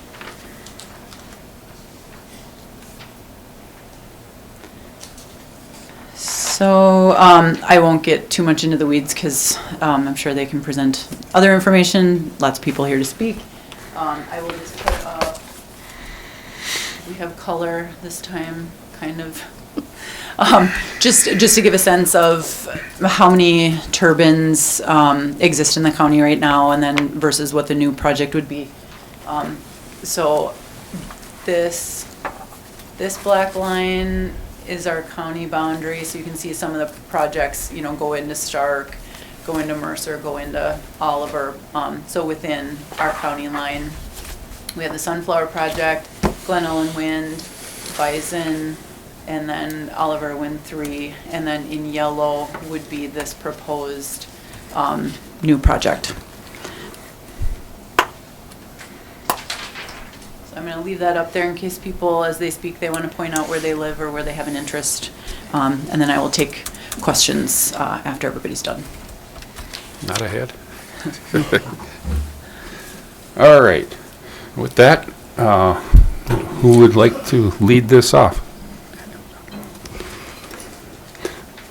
And I do have my watch out, so we'll kind of keep it as close as we can for everybody. Yep, that's fine. I'll let you finish your thoughts, but that's about it. Go ahead. Sure. Good evening, Commissioners. My name is Mitchell Bettenhausen. I am the project manager with Elite that is working on the Longspur Wind Project and its special use permit application. Outside of my role with Elite, I live, farm, and ranch north of Glen Ellen alongside family native to the area. We farm right in the area of the Glen Ellen Energy Center, which is Elite Clean Energy, and along Bison Wind Projects, and also will be along the boundary of the Longspur Wind Project. Elite and its affiliates, including B&I Coal, have been in and around the community for about 5 decades. Longspur has entered into voluntary agreements with roughly 100 landowners. That'll be added to about 550 landowners we already currently work with. This region of North Dakota combines exceptional wind resources, reliable electric transmission infrastructure, and a strong tradition of coexisting seamlessly with farming and ranching activities. Longspur will continue farming and ranching operations just as our Bison and Glen Ellen facilities have for more than a decade, while providing a steady revenue stream to help local farmers and ranchers manage financial challenges during periods of low cattle and crop prices. Longspur is also estimated to bring in over $25 million to Morton County across capacity, generation, and property taxes over a 35-year span. This, in addition to over $27 million directed to the state of North Dakota, excluding salaries from jobs, landowner payments, and other economic benefits from the project. The project has strong support from the community. We had many of the folks supported the project in attendance at last week's Planning and Zoning Commission, who are here again this evening. Please raise your hand if you are here in support of the Longspur project. Thank you. Ahead of the hearing, the county planning and zoning staff thoroughly reviewed the special use permit application and recommended the application be approved. Neither county planning and zoning staff nor the Planning and Zoning Commission has identified any failure of Longspur to comply with Morton County's. Can I finish the sentence? Finish your, Yep. finish your thought. Yep. Any failure of Longspur to comply with Morton County's wind facility ordinances or special use permit. Okay. 2 minutes is quick, I know, but thank you, Mitchell. Who else would like to speak? Hello, Commission. Thank you. My name is Alex Lumen of Minnesota Power. Okay, Alex. Many of the concerns that were raised at the Planning and Zoning Commission hearing were unrelated to the county zoning land use code that usually are regulated. Talk right into it. Oh, my apologies. That are usually regulated by the North Dakota Public Service Commission. Minnesota Power reviewed the comments and questions raised by the public, and we wanted to provide a response. Specifically wildlife, Minnesota Power works directly with North Dakota Game and Fish and the U.S. Fish and Wildlife Service. Neither of them have recommended wildlife studies such as deer surveying. It was mentioned that deer survey anecdotal reports of reduced deer counts. Reviewing North Dakota Game and Fish website on the 14th of October 2025, they contributed to a 2021 significant die-off of white-tailed deer population due to EHD disease that impacts white-tailed deer. Additionally, sound was a raised concern. Minnesota Power supplied a memorandum to the Morton County Commission and County Auditor Roan to explain a couple of the facts on that. Minnesota Power used Dr. Olson, a renowned international expert on health and public safety, to dispute some of the facts were stated. There's been no credible research done to have any health impacts on infrasound. Additionally, shadow flicker, there were no credible information that would lead to seizures or any other health impacts. Okay. Thank you. Thank you, Alex. Go ahead. John Hollingsworth with Elite. Also want to address that FAA and lighting ADLS, aircraft detection lighting systems. ADLS between the Bison and Glen Ellen facilities have successfully kept the lights off 77% of the time. I think there was also a question about the fail-safe with ADLS. The fail-safe would be for the lights to go on. If there were power loss to the facility, there is a procedure with the FAA that would correct this notification to airmen. We recognize that Planning and Zoning Commission recommends special use be denied, but neither Planning or Zoning staff nor the Planning and Zoning Commission have identified any aspects of the projects that fail to comply with Morton County ordinances. We have submitted a complete application. The project complies with Morton County land use, and after detailed review, County and Planning Zoning staff recommended special use permit application be approved with conditions. Minnesota Power is willing to accept all of zoning or Planning and Zoning staff's proposed conditions, and the Commission should be confident in voting to approve the Longspur project tonight. Really appreciate your time. Thank you. Quick question for you, John. That's 77% off, that's during dark hours? During dark hours, correct. Okay. All right. Who would like to be next? Yep, come on up.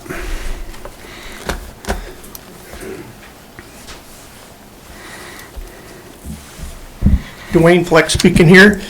I have a concern I don't know if anybody been driving on that road from Beulah South from Interstate North. There's wind towers all over wherever you look, and about a month ago when I went by, over half of them were not on. What is the reason? Do these people, the farmers and the landowners, still get paid? The $19,000 like they say we're gonna get, up to that?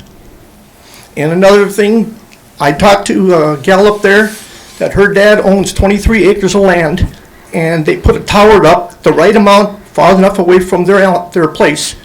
But they had a big ice chunk come down last year that if it would have hit the house, it would have totaled it out. And noise, they have the noise all the time. The worst of it is now, they want to sell it. There ain't gonna be no buyer unless you just give it away. So I am against it. We lived all these years, our ancestors made a living off the land. If people are looking for that, they're not running their operation correctly. Thank you, Commissioners. Thank you, Dwayne.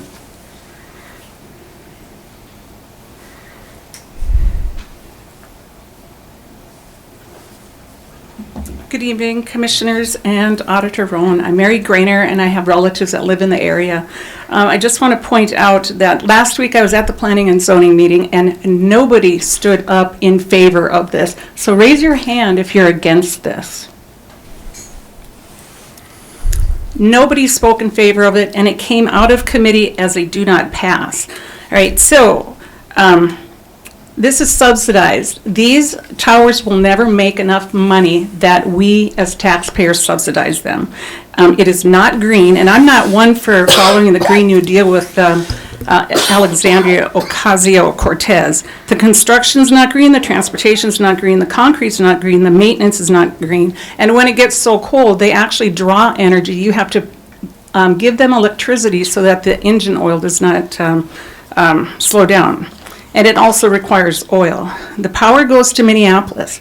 Minneapolis is the place that just about burned down to the ground. And so now we as North Dakotans have to put up with all of this, all the lights, all the flicker, everything else that goes with it to energize a part of the country that absolutely hates conservatives. And I'm very strong on that. All right, so the southern part of Minnesota has the exact same wind capacity that we have here in North Dakota. So why not put it in Minnesota? Well, maybe the people of the 10,000 lakes don't want it next to their beautiful lake homes. I know people personally up in the Wilton area who have said there are no deer, there are no coyotes, there are no pheasants, there are no turkeys in that area because of the constant humming and because of the flicker. Now, the part about the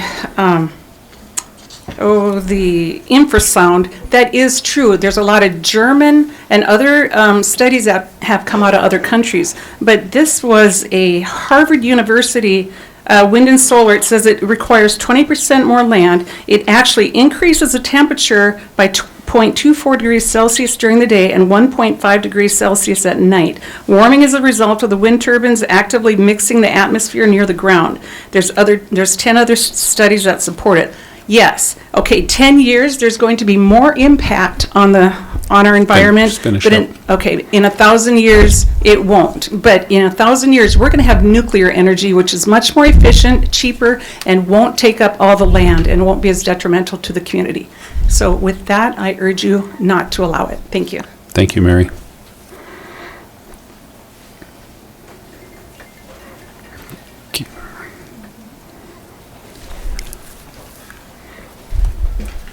Good evening, Commissioners. I am thanking you for giving me the opportunity to express my concerns, opinions, and facts on being in favor of the Longspur Can you state, wind can you state project. your name, please? Richard Sherrato. I'm a retired farmer and rancher and own a business called Sherrato Inventions. My wife and I are located in northwestern Morton County. We are no stranger to wind projects. When we were farming and ranching full time, the landowner-renter relationship with the wind power companies was very good. They were great to work with. Like any other development or new industry, there are pros and cons. The Longspur project has both, of course. I would like to present our opinions and facts, so I will touch on a few important topics. Briefly, one is the funding. Yes, it's taxpayers' money, and so are the subsidized. The railroads are subsidized, the airlines are subsidized, nursing homes are subsidized, oil wells are subsidized, the coal subsidized, Medicare is subsidized, it goes on and on. The road infrastructure has been a very important factor in these projects, saving taxpayers money in maintenance and building costs, and this is a very big expense. Not to mention the help it has given the farmers and ranchers in their day-to-day operations. This also includes access gates and fences to land and property. There has been opposition expressed saying it has ruined the scenery. Well, this may or may not be the case for some, but my response to this is everything that man has made to improve our lives could be stated that has ruined our scenery. The power lines, they look terrible. Power poles look bad. The towers look bad. Oil looks bad. The land disrupted in coal industry, it looks bad. Hey, what do you think the people thought about when the railroads came to infringe upon this land? Boy, can you imagine the opposition? But progress moved on, and the scenery and landscape altering did not stop the progress. Another complaint has been the effects on wildlife and livestock. I will address this issue of projects killing eagles, owls, hawks, ducks, etc. birds. I suppose they do have some fatalities, but let me ask you, have you ever seen any of the above as roadkill? Yeah, I'm sure you did. No, I guess we'll stop driving on that road then, won't we? Absolutely not. I'm surrounded by towers and roads, and wildlife numbers continue to flourish in my area, except for the white deer, which was explained earlier. Okay, Richard. Can you finish up, Richard? Your 2 minutes is up. That's too bad. I know. I know. We had to set something here, and that's just the way it's going to be. Let's do our part in making electricity for the rest of the world. We feed the rest of the world, so let's make electricity for it. Thank you, Richard. You should have given them 3. 2 isn't very much. No, but they had the chance last week. My name is Chuck Eatson, and I'd like to thank you for this opportunity to speak. And we're with my wife Carrie to show our support for this Longspur Wind Project. These towers are more than just wind turbines. They're a windfall. They will afford landowners management options they may never have had otherwise, including good retirement plans. We have viewed these towers for many years and not been offended by their presence. Rather, we have been looking forward with anticipation to the day when we might be fortunate enough to share in this boon. We sure would be disappointed if it were taken from us in the 11th hour, simply because it doesn't agree with what some people think the landscape should look like. Of course, this is much bigger than just us. There will be some disappointed people if Longshore is completed. There will be many more disappointed people if it is not. The contributions to the county have all been talked about already, so I just urge the commissioners to pass this project, please. Thank you, Richard. Dick. Chuck. Chuck, sorry. Eatson. Wrong one here. Yep.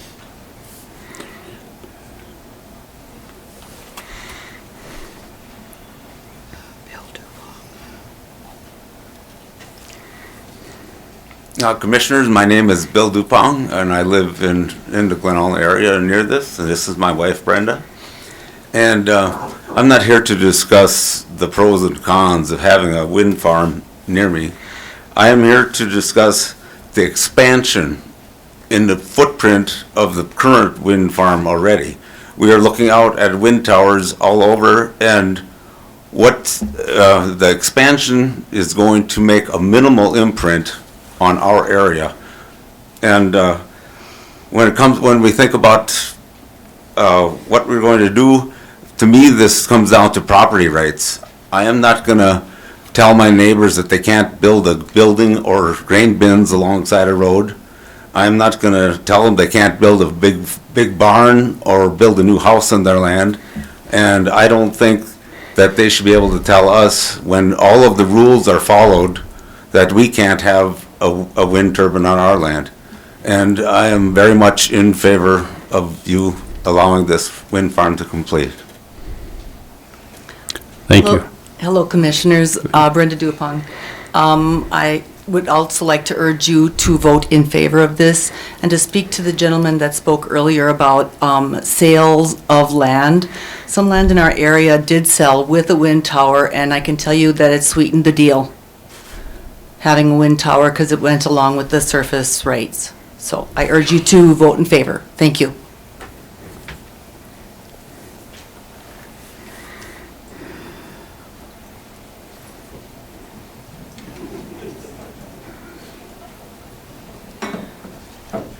You can pull it off the mic if you'd like.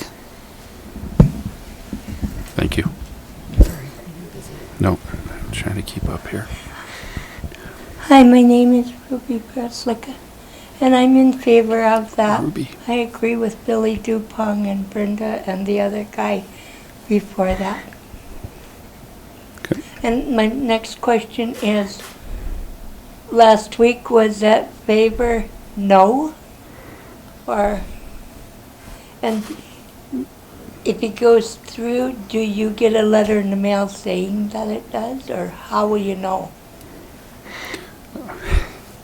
I think if it goes through or either way, it'll be out there. You'll hear about it. There's going to be plenty of neighbors that'll be talking to you and whatnot. Okay. So, Okay, because I don't think we'd send a letter out to all the landowners. That's not a regular thing that we do. If Elite, the company would do that. I thought that Minnesota place that I received my letter from would maybe give me a letter. They probably would, yes. Okay, thank you for your time. Thanks.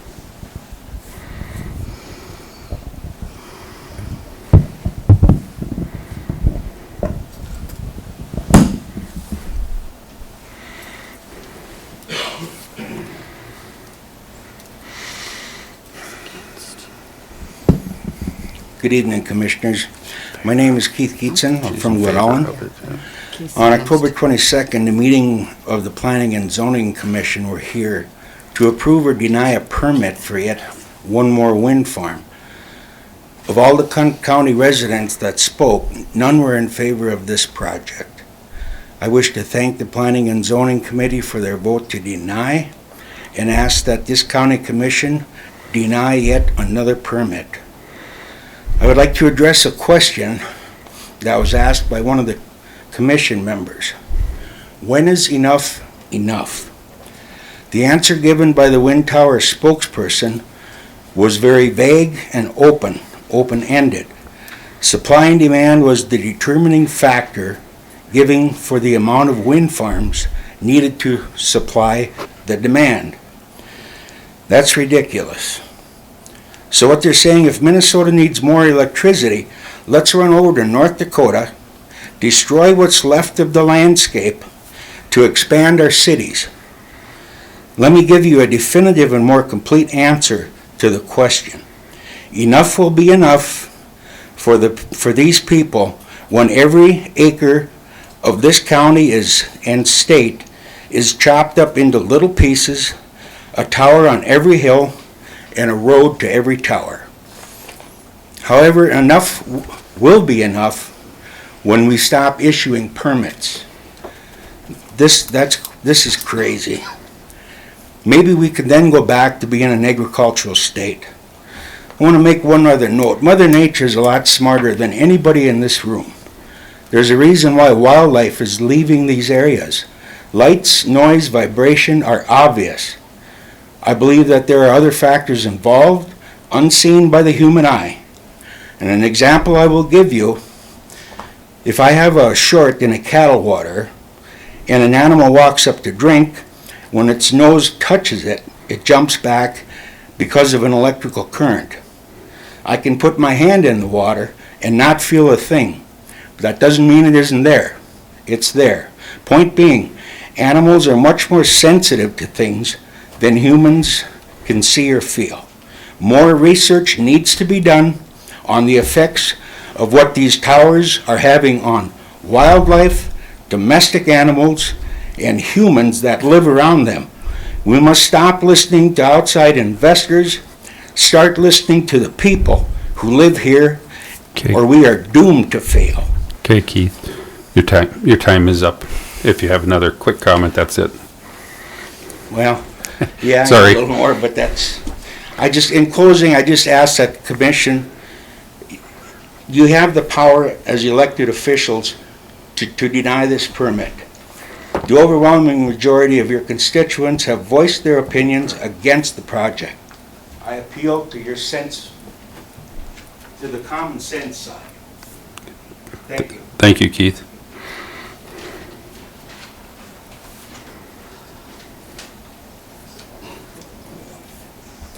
Good evening, I'm Dal Hitchcock from New Salem, and I would like to thank the Commission for the opportunity to speak tonight. last week, when we were here at the Planning and Zoning Committee, why it was not the majority of people talking against this wind tower, it was everyone.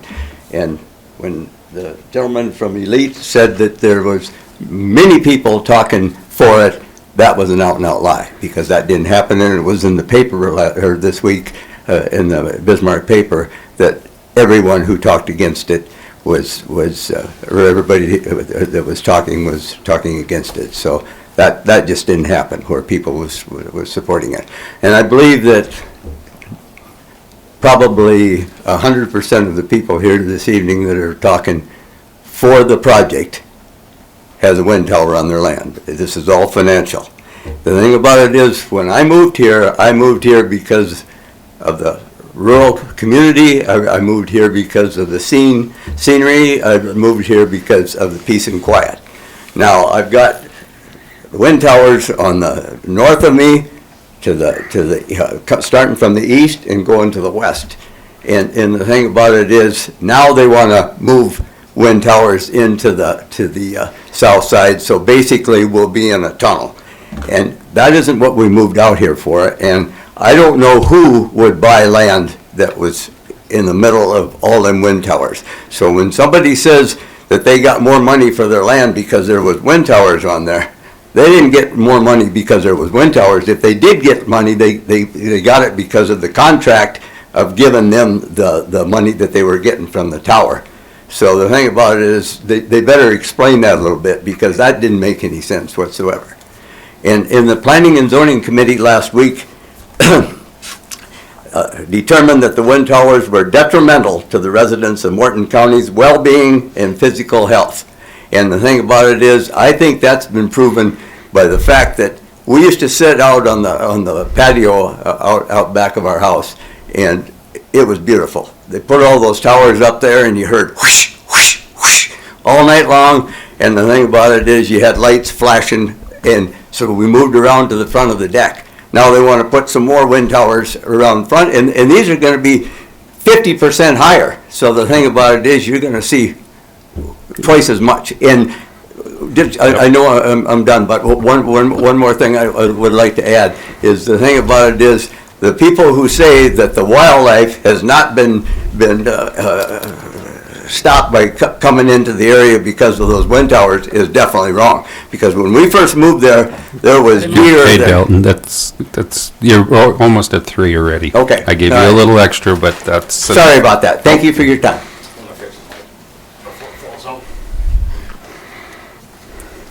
Thank you, Dalton. And thanks, Ray. Okay.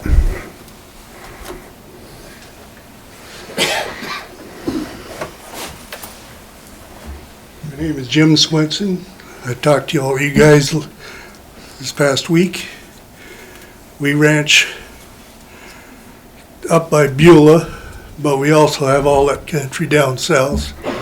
We've had it since it's passed through generation, and that's in the project. And we had one of the first turbines put in by the other project sitting up there. Cows are just plumb perfect with it. They'll bed down during the day underneath that turbine, and we've been up there, and it'll just kind of keep them cool, and they rub on the turbine site, and it's been a good deal. And the turbines, we ain't had no problem with turbines. And the noise, you don't hear any vibration. We've parked up there and sat there, yeah, you got a whoosh, but that's by the turbine and that. And I know other people that got turbines right there too, and they haven't had no problem. But I'm all for it. My family is, and we're generational.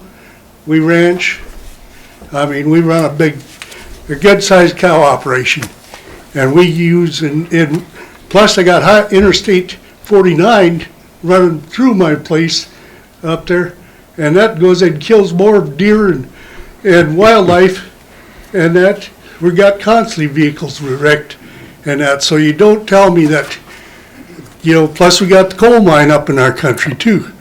So you know, if you move into this country, you're just gonna have to live with the changes and that. Okay, thanks, Jim. So,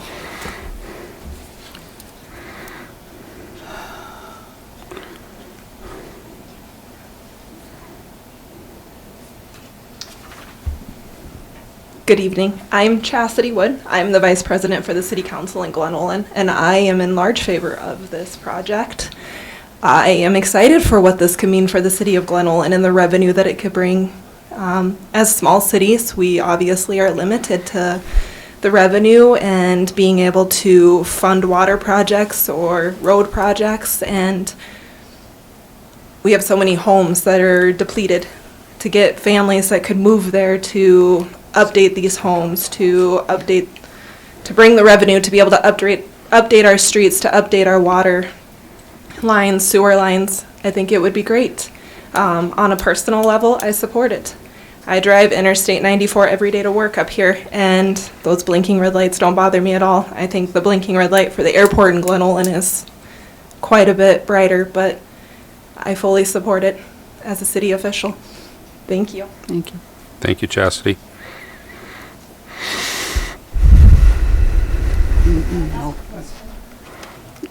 Just ask the question. I'm wondering if she's speaking on behalf of the city or if she's speaking on behalf of her own personal interest, because there's a big difference if she's representing the city without permission. Yep. Okay. I have something I'd like to add. I live in the country. You gotta get to the mic. My name is Carrie Geetson. I live, can you hear me? Yep. I live north of Glen Olin, and we have wind towers to further north of us. And to the east of us, I go walking many times, and I don't hear the towers. But I do hear the interstate every day I go for a walk. And we're 2 miles from the interstate. My husband and I went to Center to listen on a windy day. And I walked under the wind tower. And it wasn't an obtrusive sound. It was tolerable. And that was a busy day, a windy day, and I walked right under the tower. So that's just something I had. And you know, we've brought coal into this country. People didn't approve of that right away either. And look at everybody who lives here and thrives. It's a wonderful thing. I can't imagine that you would fight wind. It just doesn't make any sense. Thank you. Thank you, Carrie.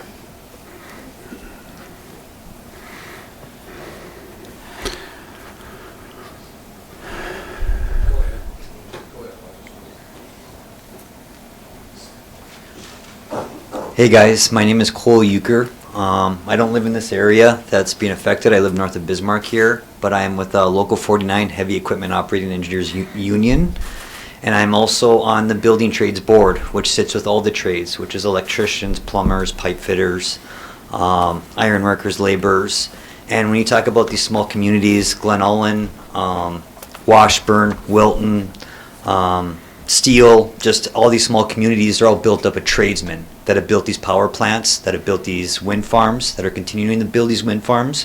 Right now in Rolla, North Dakota, we got about 70 people from all over the state of North Dakota repowering a wind farm up there. And they're going to be doing the same south of Minot and also in the Bowman area next year. And so these are good paying jobs. That's what I'm here to talk about, or just the job growth and the high need the need we do have for power in North Dakota. But when the people before me were talking about these small towns and communities not wanting this, I guess the people I have working with me that live there do want this. So I just want to get that out there, that there are people that live in these communities that count on these jobs to happen to put food on their table. And that's what I have. Thank you. Thank you, Cole.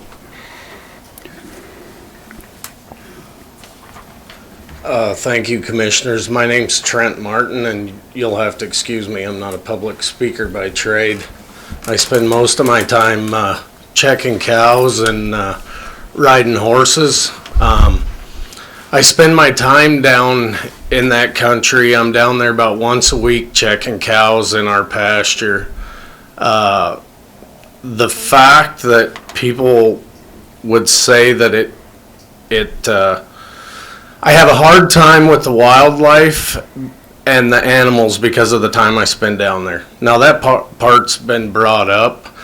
The one question that I want to ask is it seems to me that it would make sense that this project ties into already existing towers. I would assume that all of you as commissioners have been out there and seen the area. You know what you're looking at.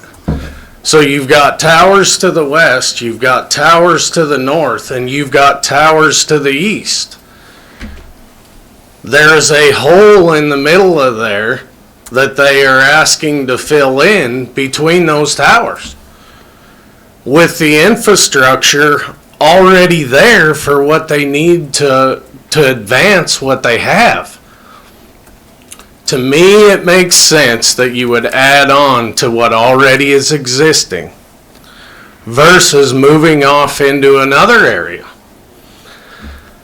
I support the project, and the last thing I'm going to say is when you look around this room and you look at the young people in here that are involved in agriculture, barring the cattle prices this fall, we have struggled and we will continue to struggle to make it as farmers and ranchers. These towers make our life better. They have helped me put a kid through college. I have another one that will leave for college in 2 years, and they will help him. We only have one tower on our land. As far as I know, and from everything I've heard, we're not slated to get another one. But that one tower changes my wife and I's life. And it changes my kids' lives. And both of my boys plan on coming home to the ranch. That's what they want to do. This makes their life easier. Thank you. Thank you, Trent.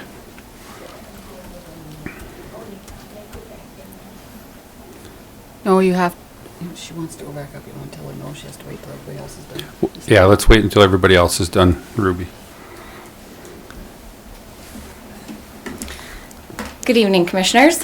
My name is Janelle Mormon. I reside as a landowner in Glen Ellen. I want to start off just thanking the Planning and Zoning Commission for their vote to deny the permit last week. They gave landowners hope that we could make a difference. I'm obviously a minority in this room tonight, and that's okay. I'm kind of getting used to it in this world. But I have a job to do, so I ask that you vote with the Planning and Zoning Commission to put a halt to this, because we did ask the question, when is enough enough? You want to fill in the spots, you want to put more in the area. 44 towers, that's a lot more towers. We're already dealing with the towers that are already there. How many more can we expect to come in the future? When is enough enough? If you want to talk money, there is, I think we're a little past the financial aspect to it. We've, in my opinion, have destroyed enough land the way it is. And Wyoming just denied a proposal of $56,000 acre wind farm just a month ago. Stark County put a moratorium up in 2021. They saw the benefit to say, hey, let's wait, let's look at this, let's dive a little deeper, just to the effects of it. They want to look at the health impacts, agricultural setback, wildlife concerns, wreckage of prairie and landscape. I support that they took a stance and went against the grain. I do have to point out, in the proposed map that was sent out, and I guess I have a question, is all of the green participating landowners? Because if so, it's inaccurate. This spot, That's a question for Natalie. this spot right here, that's our land. We didn't sign any participation contracts or anything like that. So if they made that mistake, how many more are there? And I just have to point that out, that what they're sending out is inaccurate if that's what they're proposing. And to finish up, I was raised to work hard for what you want. Many people see the benefit of having some extra finances. I get that, but I believe this is past the money piece. You have the ability to set a precedent to halt this project and to put a stop to the overcrowding wind turbines in many of our backyards. Thank you. Thank you, Janelle.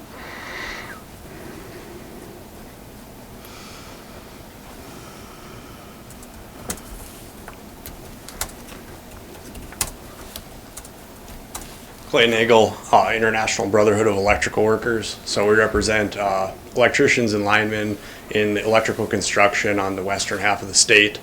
I'm basically don't have a dog in the fight as far as the financial gain or anything. Actually, our members don't get used on a lot of wind farms. But what I do see, what I wanted to point out was the amount of construction that's going on power-hungry data centers and industries and everything. If we don't start generating more power, everybody's electrical costs are going to go up. Because it doesn't matter if it's in Minnesota, South Dakota, Iowa, the grid's all interconnected. You know, so you're going to pull all this no matter what, and if we don't have excess capacity, it's going to cause everybody's rates to go up, because then it's going to go to whoever wants to pay the most for it. So the more kilowatts you put on the grid, you know, the better off you are as far as your electricity rates go. That's all I wanted to say.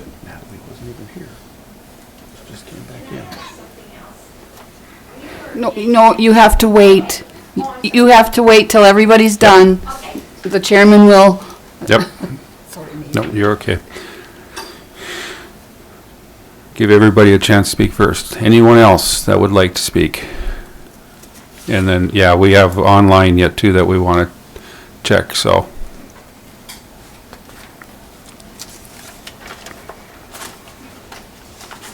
Good evening, Commissioners. My name is Matt Mormon. I'm a Pull it up. There you go, Matt. participating landowner on this project.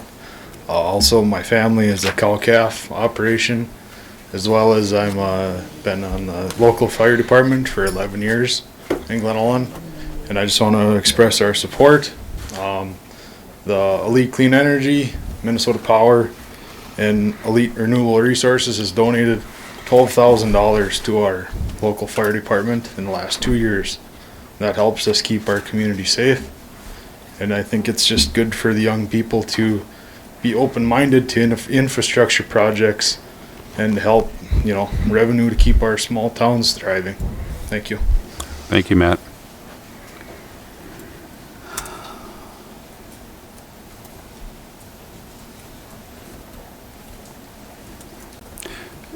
Anyone else in the room want to speak? All right. Yep, I see him coming.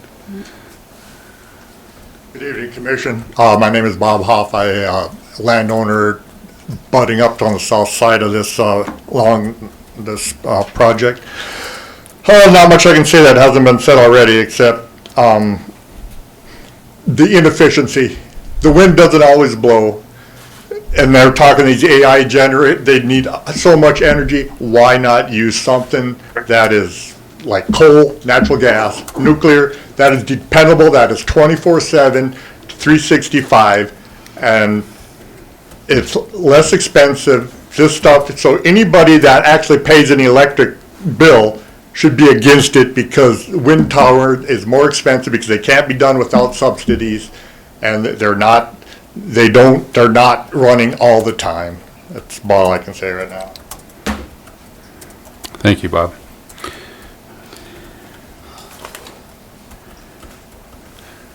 All right. Anybody else in the room? And we will come back to the room too after online, so. Hi, Commissioners. My name is Lyle Kinishewski. I farm in the Glen Ellen area, and we are a participant in this new expansion phase that they have here. We do farm around 8 of these towers already owned by other landlords. it is huge for them that they got that revenue. I mean, it is huge. They maybe have a section of land at best that they worked their whole lives for. And, you know, if you farm and ranch, you know how much a section of land gets you in rent. Not a lot. You know, so when they got the wind tower, it was a game changer for them. It truly was. Some got 2, some got 1. It was a big deal for them. So I want to talk about how positive that was for them, you know, getting that revenue. As far as the infrastructure, I'm a little disheartened that the city auditor or the county auditor did not include my bridge that it needs to be replaced. It's a 1-ton bridge that we go across with 100,000 pounds on a regular basis. And it's slated, we gave him an easement, sold him some land 2 years ago, I believe. Obviously still waiting for funding, but I'm going across it. You Talk know, to me, Lyle, I know about it. Thank you. And but it falls within their jurisdiction, so I'm hopeful because they've also fixed bridges and culverts and roads that we do farm around. So, I mean, maybe, Mitch? Maybe we can get that one done, or maybe it gets sped up in the process, I'm not sure. And also, the younger generation, you know, like the guy Matt just talked about, which is critical. The younger crowd does not have a reason to stay in Glen Ellen for good paying job growth. I can tell you of people that are part of the project, that have built houses, and they're living their dream because this affords them to do that. So in short, my family all supports it, and I hope you guys do too. So, because it's an important thing. It really, truly is. Thank you. Thank you, Lyle. After everybody else is done. All right, nobody's getting up in the room right now. Online, do we have anybody that wants to raise their hand or speak?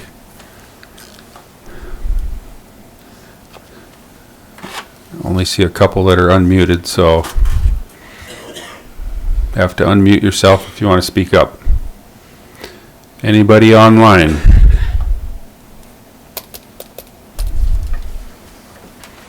And a third call for anybody online. I'll actually make it one last call, and this will be the last call for anyone online to make a comment. Okay, seeing none from online. Anybody else in the room that hasn't spoken yet that wants to say something? Okay, if not, Ruby, if you have a comment, go ahead. Yep. Good evening. My name is Todd Simmons. I worked for Minnesota Power for 32 years. I oversee all of their power generation.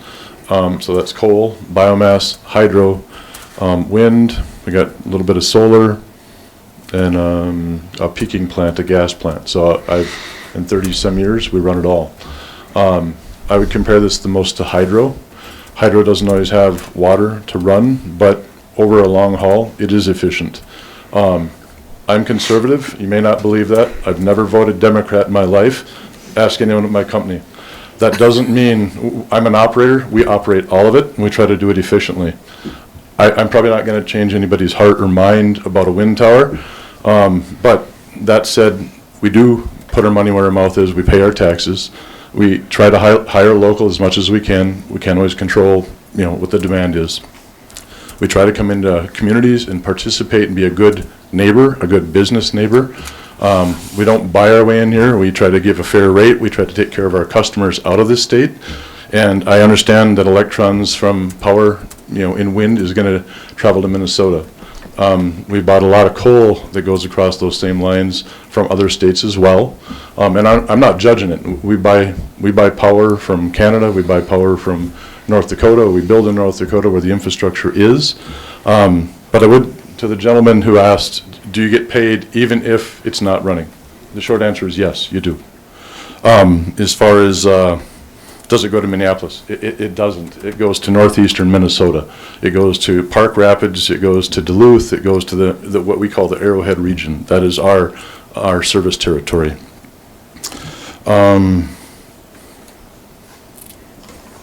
Sorry, I got a couple notes here.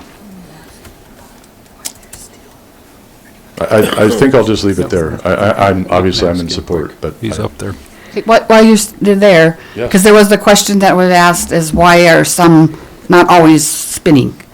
Oh, well, there's a variety of reasons. Some could be So down. do you want to for- just address that question that was asked?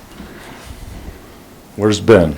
There he is. All right. All I would tell you is there's numerous reasons why they're not turning. Some are off because they might have a fault on electrical, a variety. Some, there was a question also about ice throws. There are setbacks for ice throws. In addition to that, there is controls that we can put on those pieces of equipment to ensure that if it's within a road or a county road, or if it's within any road, or a residence that we think that, there's times where you put a control on it so it pauses, so that it in high torque conditions, it doesn't turn, so that it doesn't enable, until it sheds that ice, it doesn't run, so. But there's a gentleman in here who can speak far better to it, Chairman, than I can, so. Okay. That was the one you had. Well, I'll wait. Okay. Okay, good. Thank you, Todd. Okay, Ruby, you had another comment you wanted to make? I don't think anybody else is getting up right now, so. Just keep it short. Thank you, Natalie. I want to say this, on Highway 31 and mile marker 85, I've sat there and listened to those windmills there, and I don't hear nothing. They're running smooth. And then over on 49 and 28th Street, and it's to the south, I don't know. And the other question I want to know is, everybody's griping about these windmills. I'm going to start going to these oil companies, because I have oil wells myself, and I've never heard complaints, but I'm wondering if they're complaining about all these oil wells sitting around like they do these windmills. I'm going to start going to them. I got to hear for myself. Okay, that's what I want to know. Thank you, Ruby. See, Dwayne, you had a comment? One real quick, though.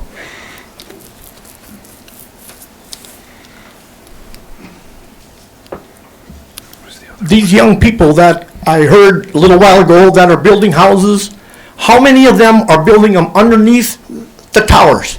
Because they are saying that they're good, no wind, no noise or anything. You show me one that's underneath there that built a house underneath those. You can't. And the you ones- can't. Huh? You can't. The setbacks. We have a Okay, setback. Still, even close to it. And then the people are getting paid for even when they're shut off. The neighbor's got one over here that he's getting $15,000 a year. The one that's over here by this neighbor shut off, is he gonna get $15,000? He will? Okay, that's what I wanted to know. But I still am against it. Our country, like everybody says, enough is enough. We fill in that hole, next time you know, they want to go some more this way, go some more this way. That's all our state's gonna be, is wind towers. Okay, thanks, Dwayne. Thank you. Yeah. Thank you. Tourism, that doesn't do nothing for that. Thank you, guys. Yeah, I don't think you were up once, but yeah, real quick. Trying to remember who all was up. We don't want to extend this too much, sorry, but thank you for your especially if you have a patience. question. But I was just thinking about when is enough, and I don't understand why it would bother anybody that they're shipping power to Minnesota. Do we tell our farmers and ranchers that, you've produced enough to meet North Dakota's needs? Of course not. You produce as much as you can, and the excess is exported, so that's good business. So that's it, I guess. Thank you, Chuck. All right.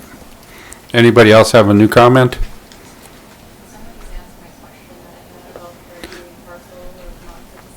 I have that down, so Okay. we can answer. Jackie's got that written down as a question, so we could go ahead and ask that one. Okay, Jackie. can somebody Whoever address answer it. from Elite why that Or one, Natalie. it looks like I don't know if it's a section, is it a section, Janelle and Keith, or is it a quarter? Okay, that it's green. Can you ever come up if you point out the section and give the legal description Okay, sure.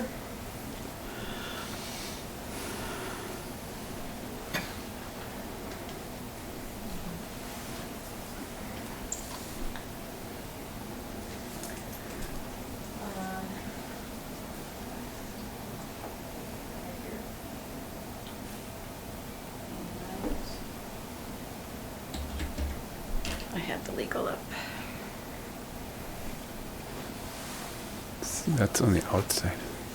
So that's on the outside of the black boundary, though. It is on the outside, but it still says a participating parcel, which is incorrect. Okay. Yeah, I went over.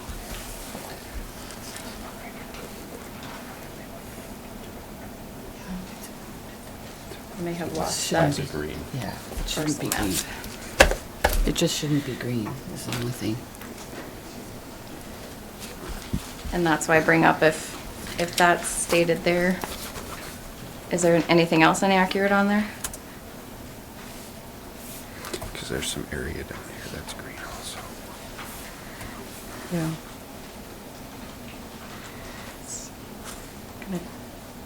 Is there anything else Or to this. address, and I can look up the exact land description? Yeah. I do while have we wait? another question. Oh, I guess I was wondering if the wind tower company has, talked to the non-participating landowners about using some of the light blue towers and moving the alternatives towers to some other location that are maybe closer to some of the people that are in opposition. Move those farther, use your alternative. Using it, yeah, instead of somebody that's really close to one right now that has a real problem with it, have you looked at alternative sites that you've identified as a possibility? Just as, just throwing it out there. I think So, it's how John Jack- Hollingsworth, Elite. Yep, John. It's a great question. I think you could ask non-participating landowners if there was a preference. What we're factoring in, I hate to say it, but it's a financial model and how much energy production and setbacks from tower to tower. The fact that we have 12 doesn't mean that we could just wipe out 12 and use 12 others. Yep. Some are A for B and some are C for D, and so as you take one away, you may not be able to just pick and choose where the Correct. next one goes.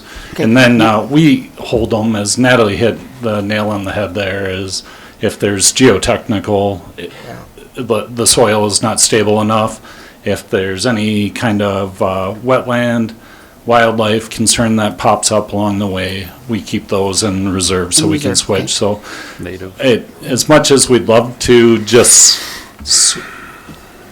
pick a layout depending on landowners, Okay. we have to keep those available or we may pivot back and.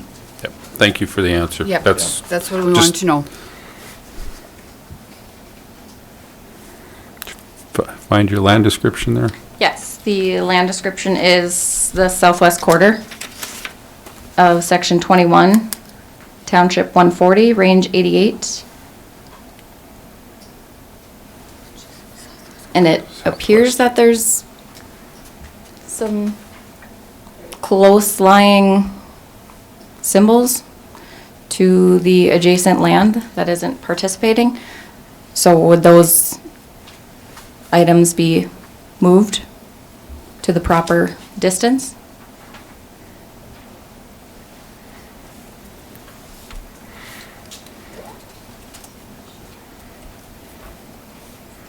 Yeah, you look at this, The they're far ADL, enough. proposed ADLS? But it's 13, well, it's less for these, like those others. That's right. I mean, it depends on where it is. It's such a guys where it's hard to tell from here, because it can be. Isn't it concerning that this is going out with inaccuracies? Let's give them the chance to answer the question first.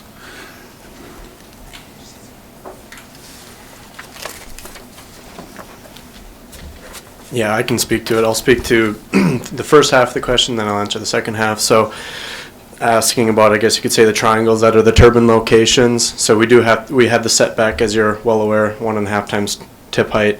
That has to be away from the project boundary, which is the black line, black, red, yeah.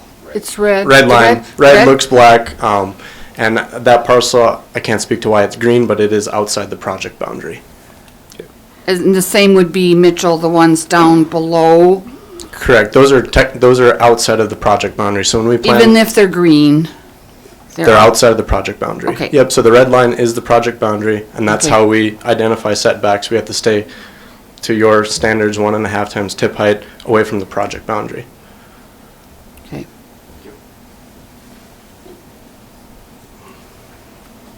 Still doesn't have to why they're green. Yeah. Because there's one way over here too. Yeah, this block here. There's several. Anybody else that hasn't spoken yet want to speak? Okay. Don't see anybody jumping up for the mic. So with that, we'll come back to the commission. Natalie, do you have anything for us? We're done taking comments then. Yep, so I don't have really much other than what's in your packet. The motion that was made kind of captures, I guess, what we have in the land use code, or the comprehensive plan. Those goals are the ones that are closest to what would apply for this project. I do though, and it is in your packet, if it's an approval motion, I do have conditions in there that, P&Z, because their motion was to deny, if you were to approve, there's conditions in your packet that should get attached.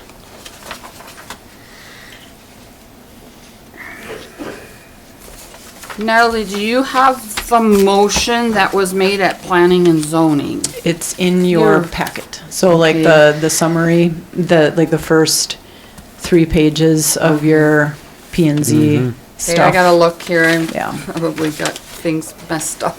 Yeah. It's in the part that's all text and not pictures.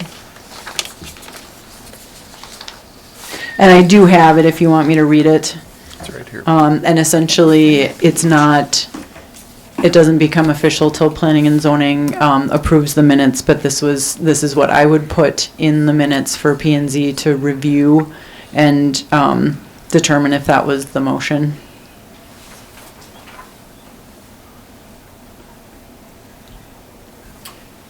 And just for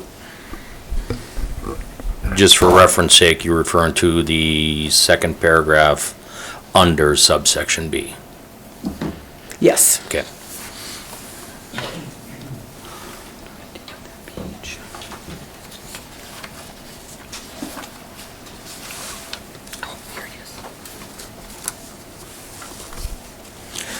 Chairman, I think it would probably be best that the motion be reread from planning and zoning. Okay. Read it? Yeah, go ahead and read Yeah, it. okay. So again, just to point out, this motion doesn't become official until Planning and Zoning Commission reviews the minutes, and it was quite a long motion. I pulled the wording into here, and I think this is the most accurate representation of what was said. So, motion to recommend denial based upon the testimony of those who reside in this particular area that the proposed use is detrimental to their well-being, and some issues associated with the proposed use have not been researched enough to validate that the use is safe. Based upon goal number 1 of the Morton County Comprehensive Plan, agricultural and ranch lands are preserved for those uses. And based upon goal number 2 of the Morton County Comprehensive Plan, rural character and scenic beauty continue to be defining features of the Morton County landscape. That was the motion.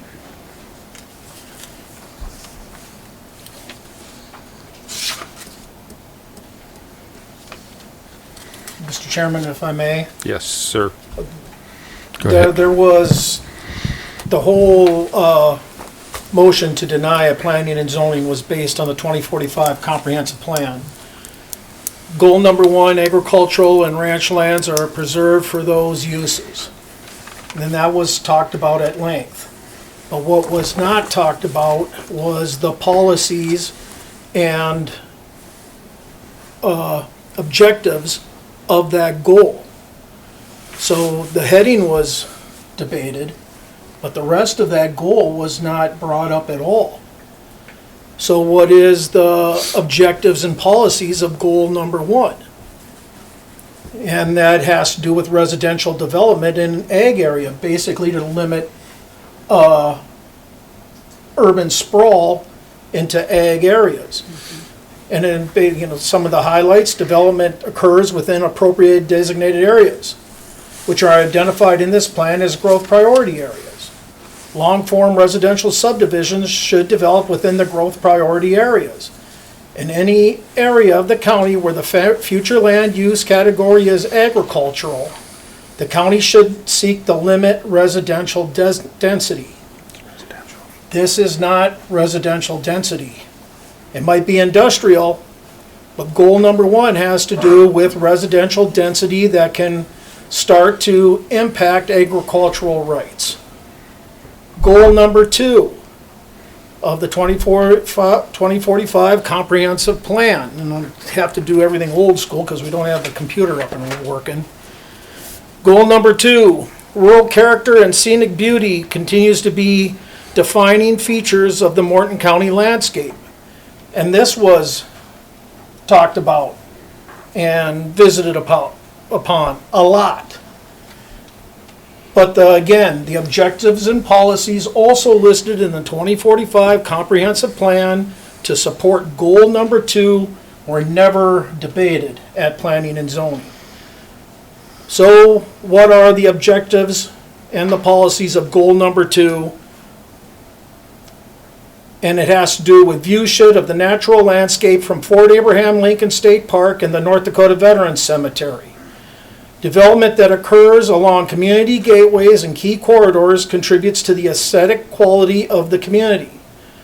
Encourage the preservation of open space and strategic locations within the county, such as viewshed restricted areas, along scenic waterways, and in critical habitat areas.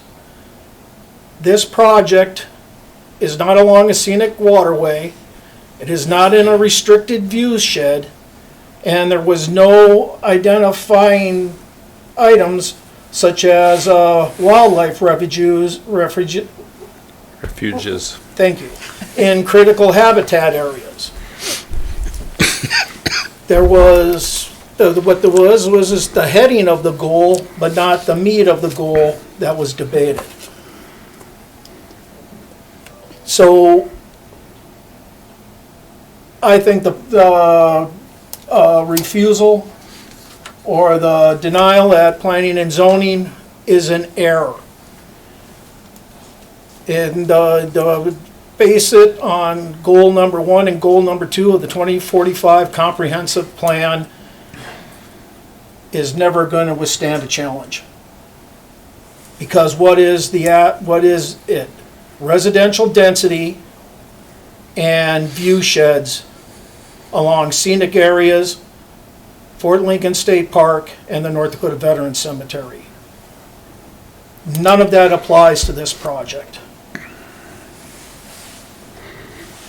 Mr. Chairman, not criticizing any members of the Planning and Zoning Board. We have engineers on that board, we have realtors, we have agricultural experts. The diversity of knowledge on that board, I feel, is exceptional, and they work very hard. What I don't want to do is outright overrule them. This item should be sent back to the Planning and Zoning Board with instructions to reevaluate this project versus goal number 1, goal number 2, and the other items in the comprehensive plan that should be further considered. Because there is no doubt, there was no evidence that this project violates section 5-180 of the Morton County Land Use Code. There was absolutely no evidence provided that this is in violation of our regulations.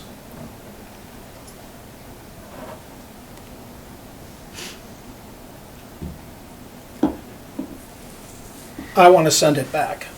Okay.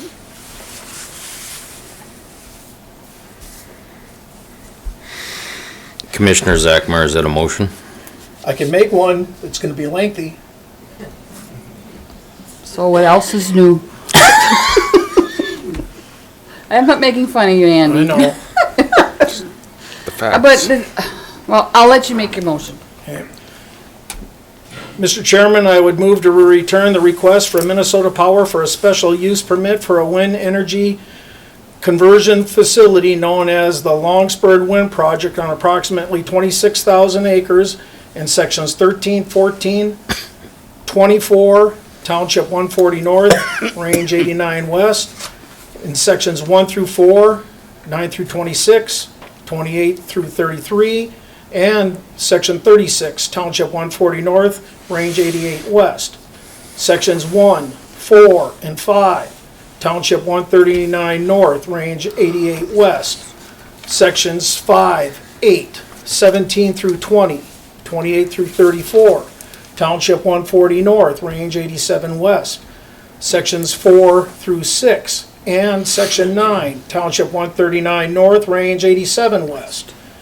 Morton County, to the Morton County Planning and Zoning Board to review this project in regards to the future land use policy number FLU 1.5, to review the objectives and policies listed in goal number 1 and goal number 2, and to review table 1 zoning compatibility secondary compatible zoning districts, all within the Morton County 2045 comprehensive plan.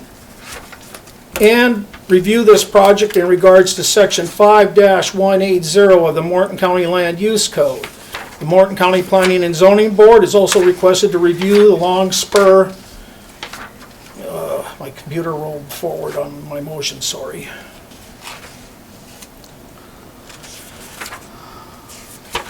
The Morton County Planning and Zoning Board is also requested to review the Longspur Wind Project recommended conditions of, number 1, wind project components may not be developed or installed on properties that lie within the residential zoning district, even though such properties may lie within the proposed project boundary. Condition number 2, the applicant must solicit letters of acknowledgement from all parties that hold major infrastructure easements within the project boundary. Letters should state any concerns or special considerations regarding impacts of the project on existing infrastructure. These letters should be submitted to the zoning administrator as soon as practicable and at least 90 days prior to the start of construction. Condition number 3, all lighting shall be shielded to direct light towards the ground unless otherwise required by another permitting authority. And condition number 4, prior to the start of construction, the applicant must develop and execute a road use agreement that meets the satisfaction of the Morton County engineer. I will second that. Okay, I'm not going to repeat that motion. It's been moved and seconded to return this to the Planning and Zoning Commission, as stated in the motion by Commissioner Zachmeyer. Is there any discussion? Andy, go ahead, Jackie. I guess I'm questioning, I have a question, Mr. Zachmeyer, as far as what are you wanting the Planning and Zoning Board to do? Exactly what the motion is. They voted to deny based on goals number 1 and 2 of the 2045 comprehensive plan. They need to review that again and review this project against those goals. They also need to, because it's also part of their duty, is to enforce the rules and regulations, our land use code. So 5-180 is the land use code that governs this project. So that should be re-looked at. Because in order to deny this, you got to show that they're in violation of one or the other, or both, preferably. And then finally, there's the 4 conditions that were listed that weren't even discussed during the Planning and Zoning Board meeting because the project got denied. They need to review those conditions. Okay. Thank you. Mr. Chairman and Commissioner Zachmeyer, given staff's knowledge of those goals and the fact that there aren't any objectives that relate to special use permits for rural industrial projects. I guess I might request that rather than looking at those goals in particular, maybe they look at all the goals as a whole, because they might not find any further basis inside those goals for the, to send it back. Well, they have the authority to look at any goals that they would like. As long as the direction's clear from the board, I guess. Those are the two main goals that they denied, and they need to reevaluate them. And if I had a computer that I could fast forward instead of trying to page this, there's another part about special use permits in agricultural land. I believe it was even in your packet. That was the one you mentioned, the future land use 1.5. That needs to be, that was never discussed or reviewed at planning and zoning. That needs to be discussed and reviewed. We did, but I think it wasn't evaluated at length. It was barely evaluated at all.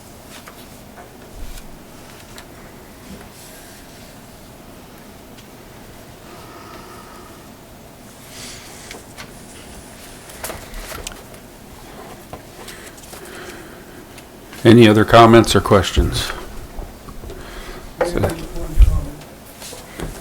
Not from the audience anymore. Yeah. And Commissioner Zachmer, not to, like you said, not to rain on P&Z board, they are to look at, whether we accept their decision or not. They are to look at the specifications and everything and make sure everything's met and then send forth what they believe if it falls in the right. So they're doing their job and they're doing a good job. So that's definitely, I agree with you on that. That's why I don't want to just all of a sudden say, let's jump on the bandwagon and overrule them. Let them look at this one more time. Okay. Any other discussion? Seeing none, I'm going to do a roll call vote. Commissioner Zachmer? Yes. Commissioner Morrell? Yes. Commissioner Buckley? No. And I will vote yes. Let's let them look at it. All right. Motion to send back to P&Z after all that. Okay, thanks, Ray.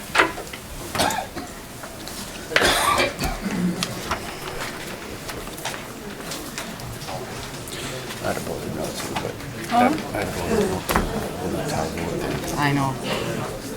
It's all right. I'm ready for it to go on.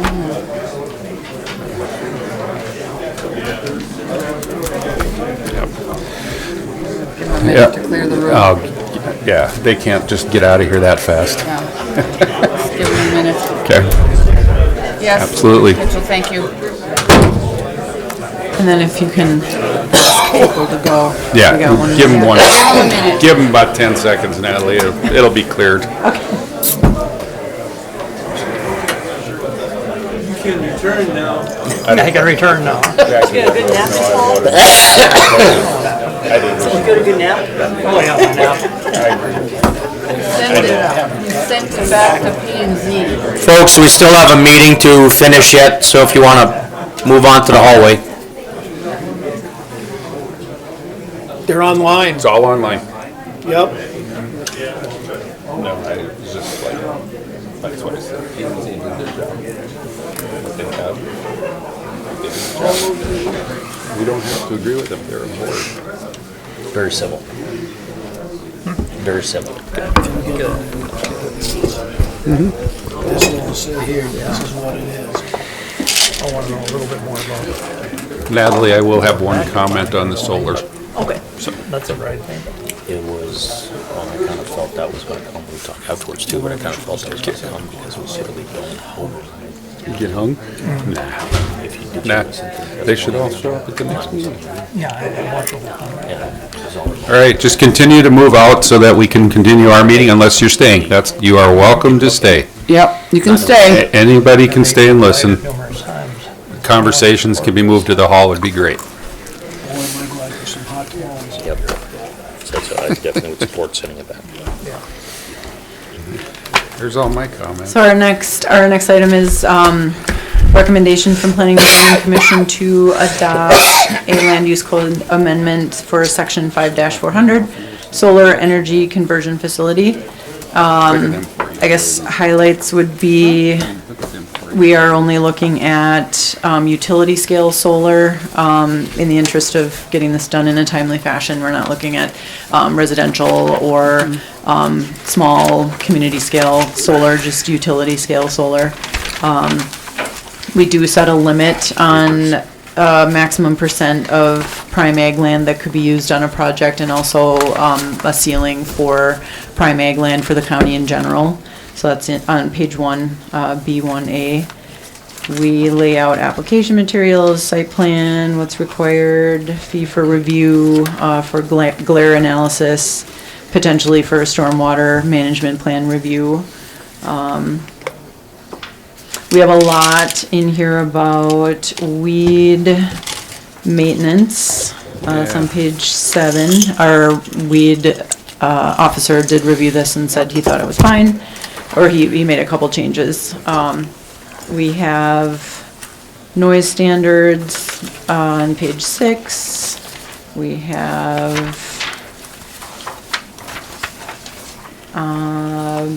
road use agreement.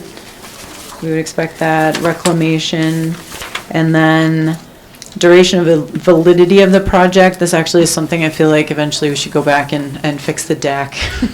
The DAC thing that we just adopted, because this is such a better, I think this is such a better idea. The idea of having the applicant specify a lifespan for the project, and just, instead of saying open-ended the life of the project, and then we can reevaluate and have them reapply at the end of those either 20 or 30 years. I think that's a really good idea.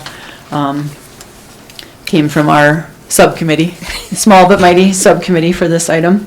And that's it. So hopefully you haven't had a chance to read it. And if you had questions or any amendments you wanted to make, we can discuss those. And late, since I talked to you this afternoon, I had 2 calls on this one, and both for the same thing. It would be on page 8, number 6. Facility shall be constructed with a complete and contiguous perimeter fire break of at least 20 feet. When a solar panel burns, they burn hot and they burn fast. Is 20 feet, where did that number come from? 'Cause So that was on the low end of what, so I did run this by our emergency manager, and he said he found many things varying from 20 to 200. I think that number could change to something that, if the commission has an idea about what's an appropriate width, I think that could be changed very easily. fire break, 20 feet is me to Al. Not even. And boy, I tell you, if you got a windy day and one of those goes up, you're gonna be chasing that fire for a while. Well, we did have a fireman on our small and mighty No, and I was just wondering where that came from, because the 2 people that called me, that was what they called about. Yeah, again, it didn't Was seem. the 20 feet. It didn't seem like there, based on what our emergency manager found, that there wasn't any very clear definition of what a best practice would be. And so this, again, it was on the very low end of the spectrum of what, examples that he was able to find. So, I mean, making it larger would probably not be Wouldn't hurt anybody's feelings, I don't think. Would not hurt anyone, yeah. Mr. Chair, would that be contingent on whatever the project might be? Could we make that a contingency? In other words, if it's not a very big project, then it doesn't have to be such a wide fire break. Exactly. Well, again, the language is there, at least 20 feet. Right, at least 20. I think. Whether it's 1 solar panel or 500. Right. If it goes up, 20 feet isn't a long ways to keep that fire in. Well, and I guess what I would say. 2 parking spots. This is a starting point, and we do review the site plan. And the site plan it's required that they put on there where the fire break is going. And so we would have an opportunity to tell them that in this case, because of the size of your facility or what have you, for certain features of the site, that we could tell them to amend the site plan to make it bigger. And I think we could put that in here and say at least 20 feet wide and dependent upon site plan review, or with ultimate width, Yeah. based on a site plan review during the SUP process.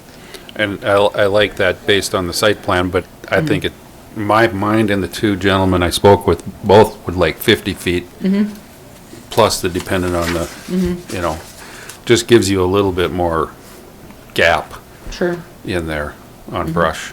I mean, if our weed control officer is agreement with it, We all know He didn't that. look at that part. Yeah. He looked at the weed stuff. but we all know that you get behind a little bit on a project and all of a sudden the weeds are up there and it's dry, and you got those weeds within 15 feet pretty quick. Right. Doesn't right. take long.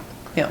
And so to me, I'd like to see that changed to 50 feet, and then even with what you said, and then And depending on. add contingent Yeah, on site contingent on plan. the project. Yeah. I think that wouldn't hurt us none. 50 feet isn't gonna kill anybody. No. Just gives us a little room. Mr. Chairman, I've got a similar question on the setbacks. Now, I did watch planning and zoning meeting when we were talking about the wind generation facility here, and one of the arguments against it was always, we'll have to look at these things, and I know that, but we're talking 250 feet from the property boundary of a non-participating landowner. What page are you on, Paul, please? 6. Six. Okay, thank Or you. 5 and 6. And it's, excuse me, 6, and it's very at the top of the page, B. Okay. And again, I'm not saying that's a wrong number. I'm just wondering, are we adopting this from someone else's policy, or how did we arrive at that? We actually model ordinances that I had found were not even that large. Yep. So it was quite a bit larger Looked, than, to give us a little more comfort. And we did have a member of the public who has been very active in reviewing our recent ordinances, who has looked at this and didn't have a complaint about that setback in particular. Okay. So. Yep. We don't want to exclude, we don't want to write it out of existence, we know that. But at the same time,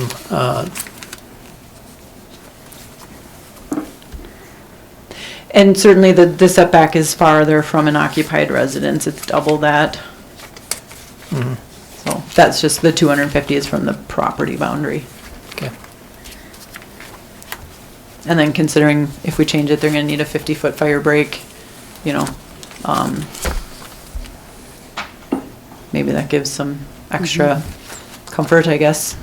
Like I said, I'm not saying it's a wrong number. I'm Just wondering where it just saying came that from. that's where we typically have the most concern. Yes. It's too close to me. We found several from, it was like Iowa, Illinois, Minnesota. There's a consortium, I guess I'll call it, of states, and that's where we found those numbers in their model ordinance. Okay. And theirs actually was 150, and Yes. we added another 100 feet. Which is appropriate, we are a more rural area. But again, that's just clarifying, that's for the property boundary versus an occupied residence. Correct. Yep.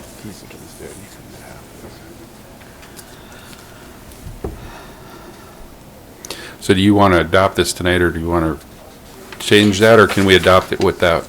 I think if you're comfortable, if it's in the motion and you're comfortable with the 50 feet minimum and to be determined during site plan review. At least 50 feet Right, at with least. site plan review. Could bump it up. Yeah, with possible site plan Right. review. Okay. If- No, I'm fine with, Okay. I'm okay with that. If everybody else is, so. It's just, that they have to control the weeds in that 50 feet, so, They have that's to mow it. that's the hard part. I'm not, but they'll do it. If you're you know, smart, you're but- gonna go out there with Roundup and burn it off. Yeah, That's the easiest way. yeah. So, yeah, that was the only thing well, because Dwayne, our fireman committee member,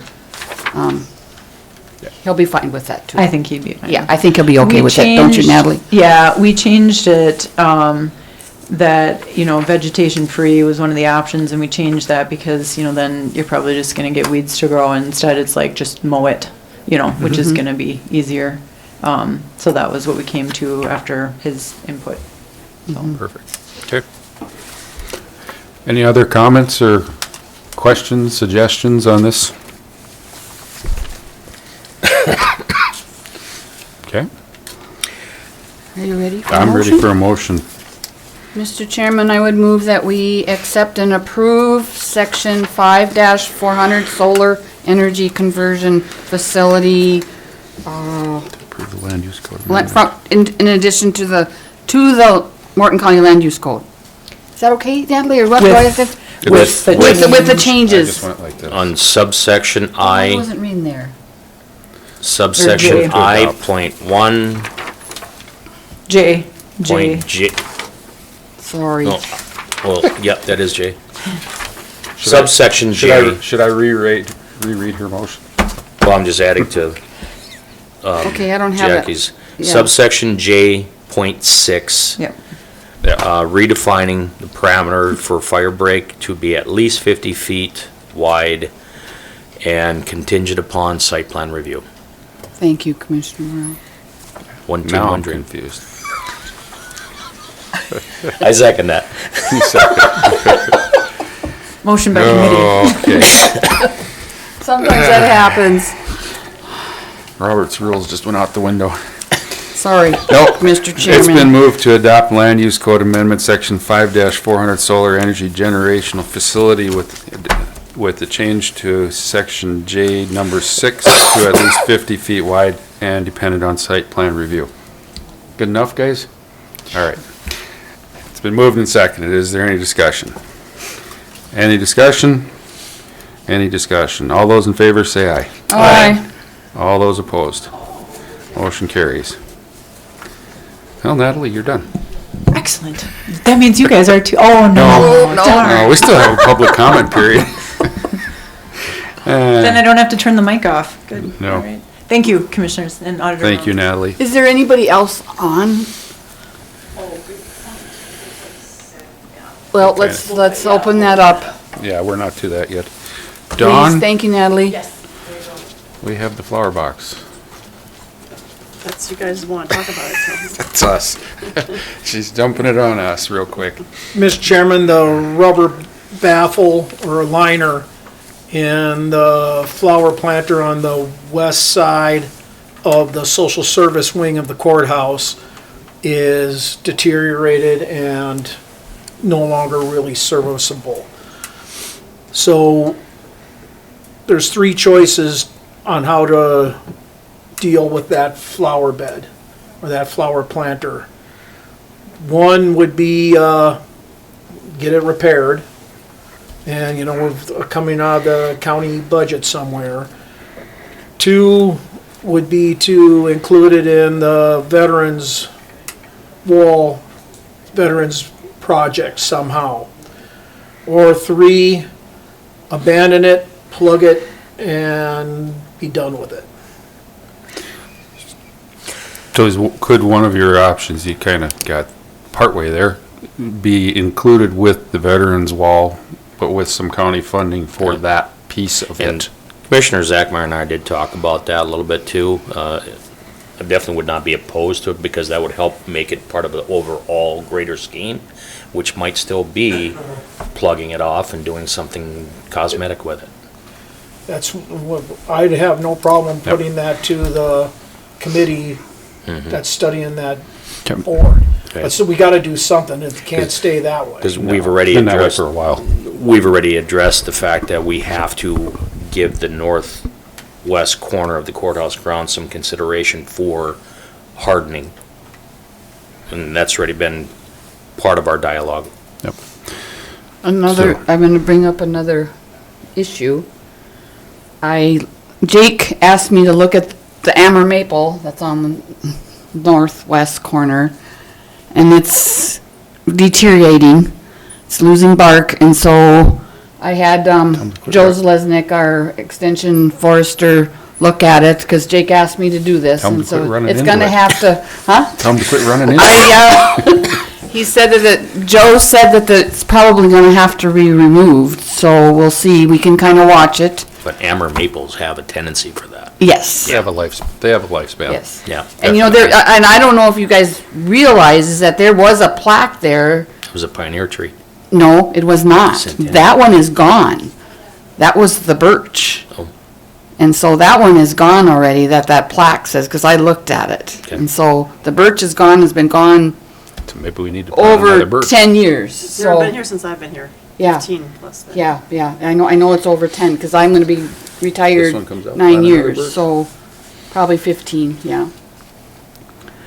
So, Okay. but couldn't we just put some annuals in there for now, in that planter? The main concern for this one It's is the that the liner. membrane itself Yes. and what's securing it to the sidewall is Okay. pulled away. Oh, okay. There's water grading behind it Yep. and against the building. Okay. So we need to clean it out, and I did have a conversation, we know, we had talked about having 4-H work with the flowers and this and that, and it's hard enough with the clubs trying to get them into town. And I had a conversation with Commissioner Morrell, I said, you know, I like flowers, I take care of my water, and whatnot. Jake doesn't care about flowers, he isn't gonna go out there and water. Because he cares about the maintenance of our building. Right, you know, and so people that are taking care, and this goes right into the wall, into our memorial wall, that if we're gonna put flowers out there, we can get people to take care of them and plant them and weed them once in a while. But the daily watering is not gonna happen, and then they're gonna look like heck. So we need to consider sprinklers or misters in those little areas that we wanna do. We need to consider that with that project. But, talking to the extension agent, we've got master gardeners and, the garden club. Both have some elderly ladies that would love to come over here and take care of this. If they don't have to water every day. We need to put some sprinklers in if we're gonna get somebody to come. Heck, I'll come and weed. I would suggest you not put flowers there, because it's on the southwest. Yep. And it's Osteopernum. too hot. Osteopernum, they love it. I know, but you still gotta water it, Nathan. That's why you put a mister in. Well, the main But need that's an though is annual, that and so the, you, I mean, You can change it up every year, I make it would look rather what you put some want. perennials in and be done with it. the main need is just the immediate concern of, and I'll just pick on frost, thaw, heave. Yeah, it's up, exposed for a It's perennial. exposed. As moist as we are right now, we start in, a prime example, we were to start freezing next week. Exactly. That would be solid ice in there. And it'll that's where your bust perennials open wouldn't the make it. the I know mortar. they won't, but that's why I think you should take it out. So if maybe considerations, just, I don't know where we grab funds from, if it's in maintenance or not, but if we at least get the dollars to get the dirt out, So that it doesn't just sit there. so it doesn't just sit there. But then we also would have to do something protective over the top, prevent other stuff from going in, For now. or people. I view this as regular maintenance. We need to do what we need to do to make sure it doesn't deteriorate further. Or That's ruin just the part of the foundation. regular maintenance. And then talk about Yep. doing it in conjunction with Right. the memorial. Maybe we can get Jake to take it out, take the dirt out. Somebody will, I mean, one of those guys will do that if we ask them. Don't you think, Andy? Take the dirt out? I'll help It's them. been asked. What we can't confirm, and maybe Jake knows this, is that dirt all the way, exactly? Is that Or dirt is that all the way down, or membrane is there a just void in there somewhere? Yeah. Is there a floor underneath? Well, it's almost 4 feet tall. It's Yeah, I about know. 40 inches. But again, I dug down about a foot, it was still dirt. Oh, you got at least 2 feet of dirt in there, minimum. If there's a void, it's gonna be Yeah, at least that. to get to the I only membrane. have one comment on that, on getting it dug out, Mr. Chairman. We have park staff, we have courthouse maintenance staff, we have road staff, we have skid steers, we have dump trucks. Dig it out. And county staff needs to deal with it. This hiring somebody to come in and do it because county staff refuses, for whatever reason, is totally and completely unacceptable. We've got the staff, I don't care if they're lined up 20 and every one of them takes a shovel and digs for 2 minutes and then passes a shovel to somebody. And it's like a relay. But to hire a company to come in and do it because county staff doesn't want to be inconvenienced is totally and completely unacceptable to me, and I will vote to deny any bill to hire someone to do it. Maybe the 5 commissioners should go out and dig it out in a couple hours. I'll take my turn in the relay lane. Yep. That's one thing in the last few years I'm starting to get frustrated with is county staff telling me what they will or will not do. And that it's not in their job description. And that's beginning to start happening a lot. There's that bottom line that says, or duties as assigned. Yeah. That's in every job description, period. All right. So that discussion is just ongoing. We need to, what do we want to, we need to clean it out, though. We should do it before it freezes up. So what are you guys suggesting? Mr. Chairman, I think it should be given to Jake and the county engineer to get it done. And that shouldn't even have to be a motion. No, I agree. Just get it I don't done. think we should be talking about this. I think it'd just be, get it done and Because it's maintenance of the building. it is. You- It's maintenance and. You hold that water against that foundation, eventually that foundation's gonna have problems. We know there's a weep in there, but again, we can't confirm if that weep is from inside that box. Correct. So opening it up so we have a better idea, and I don't know They if need to our clean it up. architect even has that level of detail available yet either. But short story, it needs to get remedied. So as a consensus here, we just need to say it needs to be cleaned Get it out done. before it's froze up, so that we know what we're dealing with come spring. Yep. Okay. We've got Morton County Park staff that could do it and. And, yeah, maintenance, county courthouse maintenance. Yep. They can all line up and take their turn. It isn't gonna take that much. No. No. We don't know if you can stand in there, if there's a void underneath and do, but if there's that much if there's at least a foot of dirt on there, you can stand in there. Honestly, you're gonna be able to stand in there. So it's not like it's a big deal. All right, moving on. So who's gonna tell who? I don't know. So You who's guys- got, and you have the portfolio, you gotta take care of that. then. County auditor is in charge of the building. Heck, I'll call both Jake and I can call- Chad up there and say, you guys, this is what we decided last night. You guys gotta do this. I know It's what gotta I'm be gonna get done. if I call them. Did you talk to my portfolio holder? Did you clear this with Ray? Did you clear this with Nathan? Does Don know about it? Yeah. I'm not gonna put up with that. If the rest of you guys wanna put up with it, you go ahead. But that's what I constantly get from a lot of these employees and department heads now. I'll call. I'll talk to Jake. Oh, they'll probably do it for you. Yeah. But I'm not gonna put up with that any longer. No, that's fine. We got Jake and we got Cody. Okay. We will get them contacted between a couple of us. Yes. Next on the agenda is a public comment period as required by North Dakota Century Code 44-04-20.1. With that, I'm going to open the public comment period, which is for items that were on the agenda at the last meeting or this meeting. Any comments from in the room? Any comments from in the room? And last call for public comment from the room. Okay, seeing none, I will ask for public comment online. Any public comment from online? And last call from online. Seeing, and I didn't announce it, it was 8:39. 8:39, yep, thank you, Don. It was open at 8:39. With that, I will close public comment period, and it still says 8:39, so. Anyone else have anything good for the order? Mr. Chair, I want to remind the listening public that Saturday night is the trial of Elliot Voss. Friday. The trial of Elliot Voss. And for those that are not aware, show up at the courthouse Friday night.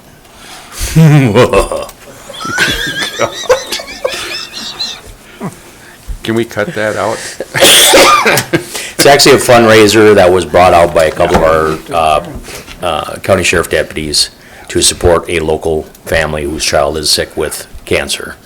And they come up with this whole story, turning the courthouse into a haunted courthouse. The trial of Elliot Voss. I think State's Attorney Kopp is serving as the judge for that one, are you not? No. He's perplexed. All right. Anything else? Move to adjourn. Seeing none, we're done. Second. It's been moved and seconded to adjourn. All in favor, say aye. Aye. All opposed. We're I went adjourned. in that back room there. Are we